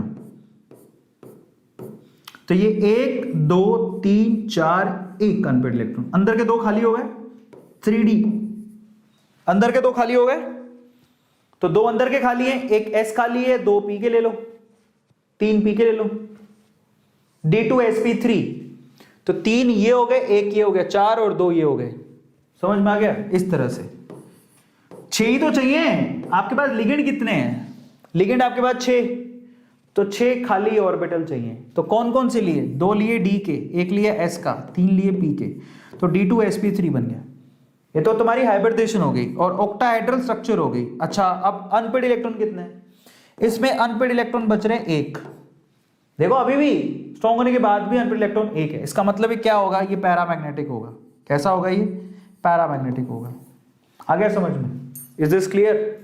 पैरामैग्नेटिक होगा। और अगर कोई पूछे इसकी मैग्नेटिक मोमेंट कितनी है तो 1.72 अराउंड आएगा। वो तो आप निकाल सकते हो। किससे निकाल सकते हो? There is a formula, n+2 में रख दो, 1.72 अराउंड आएगा। 72 या 70 इस तरह से निकाला जाता है। तो दैट्स वेरी इजी। अगर आप देखोगे तो ये देखो आपके सामने है 3d6 4s2, और अगर आप यहां पर +3 निकालोगे तो 5। स्ट्रॉन्ग लिगेंड है तो अंदर पेयरिंग हो जाएगी, फिर भी एक अनपेड इलेक्ट्रॉन है। तो D2sp3 इसकी हाइब्रिडेशन स्ट्रॉन्ग लिगेंड है। Is this clear? This is how you have to solve it. Finally 7वां सवाल कहता है write the state of hybridisation in shape and IUPAC name of the following complex COFe6-3। इसको देख के भी अंदाजा लगाया जा सकता है। सबसे पहले आप देखो यहाँ कौन है? ये fluorine which is a week ligand. कौन है ये एक वीक लिगेंड है। Is this clear? This is a week ligand. समझ में आ गया? और अगर ये वीक लिगेंड है तो आप जरा ध्यान से समझना, वीक लिगेंड खाली नहीं करा सकता। कितने लगे हुए हैं? 6। तो मैं तुमसे सीधा बताऊं, वीक लिगेंड अंदर वाले खाली नहीं करवा सकता। तो यहां पर जो हाइब्रिडेशन बनेगी वो बनेगी sp3d2। 6 है तो ऑक्टाहेड्रल क्या होगी? ऑक्टाहेड्रल यहां पर ज्योमेट्री होगी। ठीक है, तो हाइब्रिडेशन पता लग गई। sp3d2 शेप होगी ऑक्टाहेड्रल। आईयूपैक नेम कैसे लिखोगे? That's very simple as well. Hexafluorido cobaltate third. इसका कोई नाम पूछे, नाम बताओ, तो क्या लिखोगे? Hexafluorido cobaltate third chloride. ये इसका नाम है। क्लियर है? सबको समझ में आया? जल्दी से लिखो। तो फाइनली ये देखो इनके आंसर्स। सबसे पहले तो ये बनाना कोई जरूरी नहीं है, आप सीधे भी लिख सकते थे इसको। तो sp3d2 बताए थे हम। ऐसा क्यों? क्योंकि ये इलेक्ट्रॉन खाली नहीं करवा, मतलब खाली नहीं करवा, fluorine is a week ligand, खाली नहीं करवा पाएगा। तो sp3d2 octahedral outer complex compound बनेगा, क्योंकि अंदर वाले खाली ही नहीं हुए। आ गया समझ में? इस तरह से। और आईयूपैक नेम पूछे तो ये रहा, हेक्सा फ्लोरिडो कोबाल्टेट थर्ड आयन। ये इस तरह से लास्ट में आयन लगा देना क्योंकि वो आयन है। अब 8वें सवाल पर चलते हैं। 8th क्वेश्चन कहता है state the reason of the following. इनका रीजन बताओ। पहला पूछा है कि ये जो कोबाल्ट +2 इजीली ऑक्सीडाइज होकर +3 बना लेता है। ठीक है, in the presence of strong ligand. Strong ligand अगर होगा तो कोबाल्ट +2 +3 बना लेता है, ऐसा क्यों? दूसरा, the molecule shape of NiCO4 is not the same as NiCN। ये तो बहुत आसान है, उसका मैं लॉजिक आपको बता दूंगा। तो पहला सवाल तो ये कि +2 से +3 में क्यों चला जाता है। दूसरा ये कि इनका शेप सेम क्यों नहीं है, जबकि यहाँ पर दोनों स्ट्रॉन्ग लिगेंड है, निकल के साथ ही जुड़े हुए हैं। यहाँ भी 4 है, वहां भी 4 है, तो शेप सेम क्यों नहीं है? That is the question only. तो आपको बताता हूँ इसके आंसर कैसे लिखोगे। पहले सवाल का जवाब तो इट्स वेरी इजी। तो यहाँ पर जो सवाल, एक मिनट में सवाल दोबारा देख लूँ, मैंने गौर नहीं किया क्वेश्चन क्या था। जो क्वेश्चन पूछा गया था कि cobalt +2 is easily oxidise to +3, ऐसा क्यों? क्योंकि उसके पास स्ट्रॉन्ग लिगेंड के बावजूद भी एक अनपेयर इलेक्ट्रॉन पड़ा होता है। ये देखो इन स्ट्रॉन्ग लिगेंड अगर आप यहां पर चेक करोगे तो ये तो सारे के सारे पेड हैं, कोबाल्ट +2। इसको नहीं भी देखोगे खुद से भी आंसर दे सकते हो, एंड दैट्स वेरी इजी। अगर आपको ये नहीं भी आता तो आप खुद ही सोचो कि कोबाल्ट, आप देखो जरा कि कोबाल्ट का बताओ, कोबाल्ट का आप खुद बताओ कि एटॉमिक नंबर क्या होता है। फीको 27 कैसे भरा जाता है? ऑर्गन तक 18 हो गया, 4s में 2 20 और 7। अगर मैं कोबाल्ट +2 करूं तो क्या दिखेगा आपको? कोबाल्ट +2 तो ये 4s में से 2 गायब हो जाएगा, सही है। कोबाल्ट +2 करूं तो 4s में से 2 गायब हो जाएगा। 3d के अंदर 7 इलेक्ट्रॉन है, वो कैसे भरे जाएंगे? स्ट्रॉन्ग लिगेंड में वो इलेक्ट्रॉन कैसे भरे जाएंगे? 1 2 3 4 5 6 7वां ऊपर, क्योंकि स्ट्रॉन्ग लिगेंड है, पेयरिंग करनी, आप ऊपर तो जा नहीं पाओगे तो पहले पेयरिंग करोगे, मजबूरी में ऊपर जाओगे। तो यहां पर क्या है ना, जब 3d ये कोबाल्ट +2 भरते हो तो एक अनपेयर्ड इलेक्ट्रॉन आपको ईजी में दिखता है, तो एक अनपेयर्ड इलेक्ट्रॉन डोनेट किया जा सकता है। आ गया समझ में? क्योंकि बाकी सारे के सारे क्या है? पेयर्ड है। This is how you can answer it. तो कोबाल्ट +2 के केस में कुछ ऐसी सिचुएशन बनती है जिसमें 6 नीचे और 1 ऊपर है, तो ये एक इलेक्ट्रॉन डोनेट किया जा सकता है, वो अचानक से आसानी से +2 से +3 में चला जाता है। दूसरा सवाल आपसे पूछा गया कि भाई यहां पर जो निकिल है, निकिल जो आपके पास आंसर था उसका आंसर तो मैं आपको यूं दे देता हूं। आपके पास 2 कॉम्प्लेक्स कंपाउंड की यहां पर कंपैरिजन करी गई। एक तो आपके पास है निकिल टेट्रा कार्बोनिल और एक आपके पास दिया हुआ था NiCN4, ठीक है, -2। ऐसा क्यों हुआ कि आपको मैं आपकी जानकारी के लिए बता देता हूं, ये टेट्राहेड्रल होता है जबकि ये स्क्वायर प्लेनर होता है। जबकि मजे की बात है कि ये यहां भी निकल है, यहां भी निकल है, यहां पर स्ट्रॉन्ग लिगेंड है, यहां पर भी स्ट्रॉन्ग लिगेंड है, तो अलग अलग शेप क्यों हो गई? आंसर बड़ा सिंपल है उसका, तो तुम जानते हो, ये एक्सेप्शन नहीं है, बट ये एक्सेप्शन है। क्यों? निकिल पे चार्ज कितना है? 0। तो अगर मैं निकिल को लिखूं 28 इलेक्ट्रॉन भरूं तो कैसे भरूंगा? ऑर्गन तक 18 हो गए, 3d में 8 इलेक्ट्रॉन होते हैं और 4s में 2। कैसे भरोगे? भरो इसको, 1 2 3 4, ये 4s, ये 4p। 3d में कितने इलेक्ट्रॉन है? 8। भरो, 1 2 3 4 5 6 7 8। 4s में कितने इलेक्ट्रॉन है? 2, 1 2। समझ में आ गया? और 4p पूरा खाली है, 4p में तो इलेक्ट्रॉन है ही नहीं। अब आप देखो होगा क्या। ये कौन है? Strong ligand. ये क्या करेगा? ये स्ट्रॉन्ग लिगेंड इलेक्ट्रॉन को धक्का देगा, तो ये वाले इलेक्ट्रॉन आएंगे ना यहां, तो 3d पूरा भर गया। 3d पूरा भर चुका है, 3d 10 हो चुका है। अब ये 2 इलेक्ट्रॉन बेसिकली यहां शिफ्ट हो जाएंगे, तो 8 से 10 हो गए, तो अंदर वाला तो खाली ही नहीं है। कौन सा खाली है? ये खाली हो जाएगा। 4s खाली है, 4p खाली है, तो इसीलिए ये देखो ये sp3 बना रहा है। तो निकिल टेट्रा कार्बोनिल में यहां पर जो हाइब्रिडेशन बन के आ रही है वो sp3 है, इसीलिए इसकी जो स्ट्रक्चर है वो टेट्राहेड्रल है। मजेदार कहानी है इसकी। जबकि उसमें कोई एक्सेप्शन नहीं है, वहां पर निकिल +2 चार्ज पर है। इसको बनाओगे +2 से क्या होगा? ये अंदर वाले तो वैसे ही तुमने निकाल दिए। समझ में आ गया? अब ये 8 में क्या होगा? ये इलेक्ट्रॉन अंदर चला जाएगा, तो एक अंदर का खाली हो जाएगा। तो इन दैट केस यहां पर जो आपके पास हाइब्रिडेशन बनती है वो DsP2 बनती है, इसलिए स्क्वायर प्लेनर होता है। So this is the reason behind it. तो फाइनली यहां पर क्या है आपको मालूम पड़ गया, दोनों सवाल के जवाब मैंने दे दिए। sp3 यहां पर क्यों होता है? क्योंकि 3d 10 हो गया। यहां पर ये 3d 10 नहीं है, अंदर का एक d ऑर्बिटल खाली हो चुका है, इसलिए DsP2 बनता है। 9वां सवाल कहते हैं इनके आयुपैक नेम लिखो। इसका आयुपैक नेम कैसे लिखोगे? 6 है तो इसका नाम देखो, सीधे बोलो, hexa amine cobalt 3rd chloride. Hexa amine cobalt 3rd chloride इसका नाम हो गया। इसका नाम कैसे लिखोगे? ये है आपके पास टेट्रा क्लोरिडो, ठीक है, निकलेट 2nd आयन। इतना आसान, मैं खुद बोल ही रहा हूं, पर ये नाम तो हमने पहले ही देख लिया था। क्या देखा? Hexa cyano ferret 3rd। Potassium पहले लिखना पड़ेगा, potassium hexa cyano ferret 3rd। समझ में आ गया? ये इसका नाम हो गया। तो सारे नाम एक बार चेक कर लो A to Z। पहले का नाम क्या है? Hexa amine cobalt 3rd chloride लिखा था। उसके बाद यहां पर क्या है? टेट्रा क्लोरिडो निकलेट 2nd आयन लिखा था। उसके बाद पोटेशियम हेक्सा साइनोफेरेट 3rd लिखा था। जो मैंने बोला वही लिखा हुआ है, बिल्कुल सही। ये आपको रूल पता है तो आप खुद भी कर सकते हो। आखिरी सवाल, 10वां सवाल क्या लिखा है? What is meant by crystal field splitting energy? Crystal field splitting energy क्या होती है? ठीक है, on the basis of crystal field splitting energy right the electronic configuration of D4 in the terms of T2G and EG अगर delta naught P से ज्यादा और delta naught P से कम। ठीक है, तो ये लिखना है आप लोगों को, मतलब 4 इलेक्ट्रॉन भर के दिखाने हैं T2G और EG में। ठीक है, 4 इलेक्ट्रॉन भर के दिखाने हैं on the basis of crystal field energy right the electronic configuration octahedral में भर के दिखाने हैं। तो देखो, सबसे पहले तो क्रिस्टल फील्ड एनर्जी क्या होती है?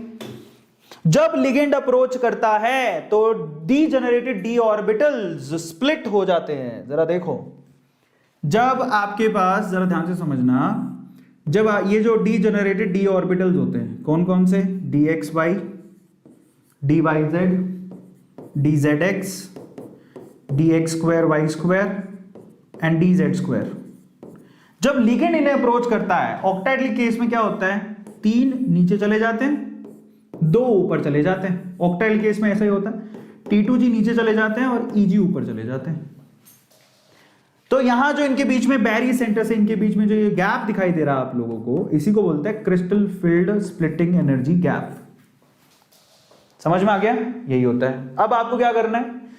4 इलेक्ट्रॉन D4 में भर के बताना है अलग अलग कंडीशन में। पहली कंडीशन ये थी कि crystal field splitting energy gap pairing से ज्यादा हो, मतलब गैप ज्यादा तो पेयरिंग कम है तो पेयरिंग हो जाएगी। 4 इलेक्ट्रॉन में पेयरिंग करा दो। तो इस केस में कैसे होगा? अगर डेल्टा नोट की वैल्यू P से ज्यादा है तो आप इलेक्ट्रॉन कैसे भरोगे? मैं आपको बता देता हूं। 3 नीचे है, 2 ऊपर है, पेयरिंग करनी आसान है। 4 कैसे भरोगे? 1, 2, ये 3, ये 4, क्योंकि पेयरिंग करनी आसान है, पेयरिंग एनर्जी कम है तो इसमें ऐसे भरोगे। इसी तरह से अगर आपने D4 लिया और डेल्टा नोट का वैल्यू P से कम है, मतलब पेयरिंग एनर्जी ज्यादा है, इसका मतलब पेयर नहीं होगा, इन दैट केस कैसे भरा जाएगा? 2 ऊपर होते हैं ऑक्टाहेड्रल में, 3 नीचे होते हैं, है ना। अब 4 इलेक्ट्रॉन कैसे भरोगे? जब पेयरिंग एनर्जी ज्यादा होगी। 1, 2, 3, 4। कितना आसान है, दिस इज द आंसर। तो यहां पर 2 अनपेड इलेक्ट्रॉन, वहां पर 4 अनपेड इलेक्ट्रॉन है। ये ऐसा होगा। अगर पेयरिंग एनर्जी कम है तो पेयरिंग कर दो, और पेयरिंग एनर्जी ज्यादा तो पेयरिंग मत करो, बात खत्म। ये आंसर बन गया इसका। So finally do you get the answer? जल्दी से बताओ चैट सेक्शन में लिख के किस किस को आ गया समझ में। स्प्लिटिंग एनर्जी क्या होती है मालूम पड़ गया, और फाइनली यहां पर कैसे भरा जाएगा। तो यहां पर जरा देख लो, अगर आपकी पेयरिंग एनर्जी कम है तो चारों के चारों इलेक्ट्रॉन नीचे भर दिए जाएंगे, और अगर आपकी पेयरिंग एनर्जी ज्यादा है तो 3 इलेक्ट्रॉन नीचे, 1 इलेक्ट्रॉन ऊपर। आप उसको ऐसे भी लिख सकते हो, और बात वही है जो मैंने डायग्राम में दिखा दिया और आपको यहां पे सीधे सीधे लिखा हुआ है।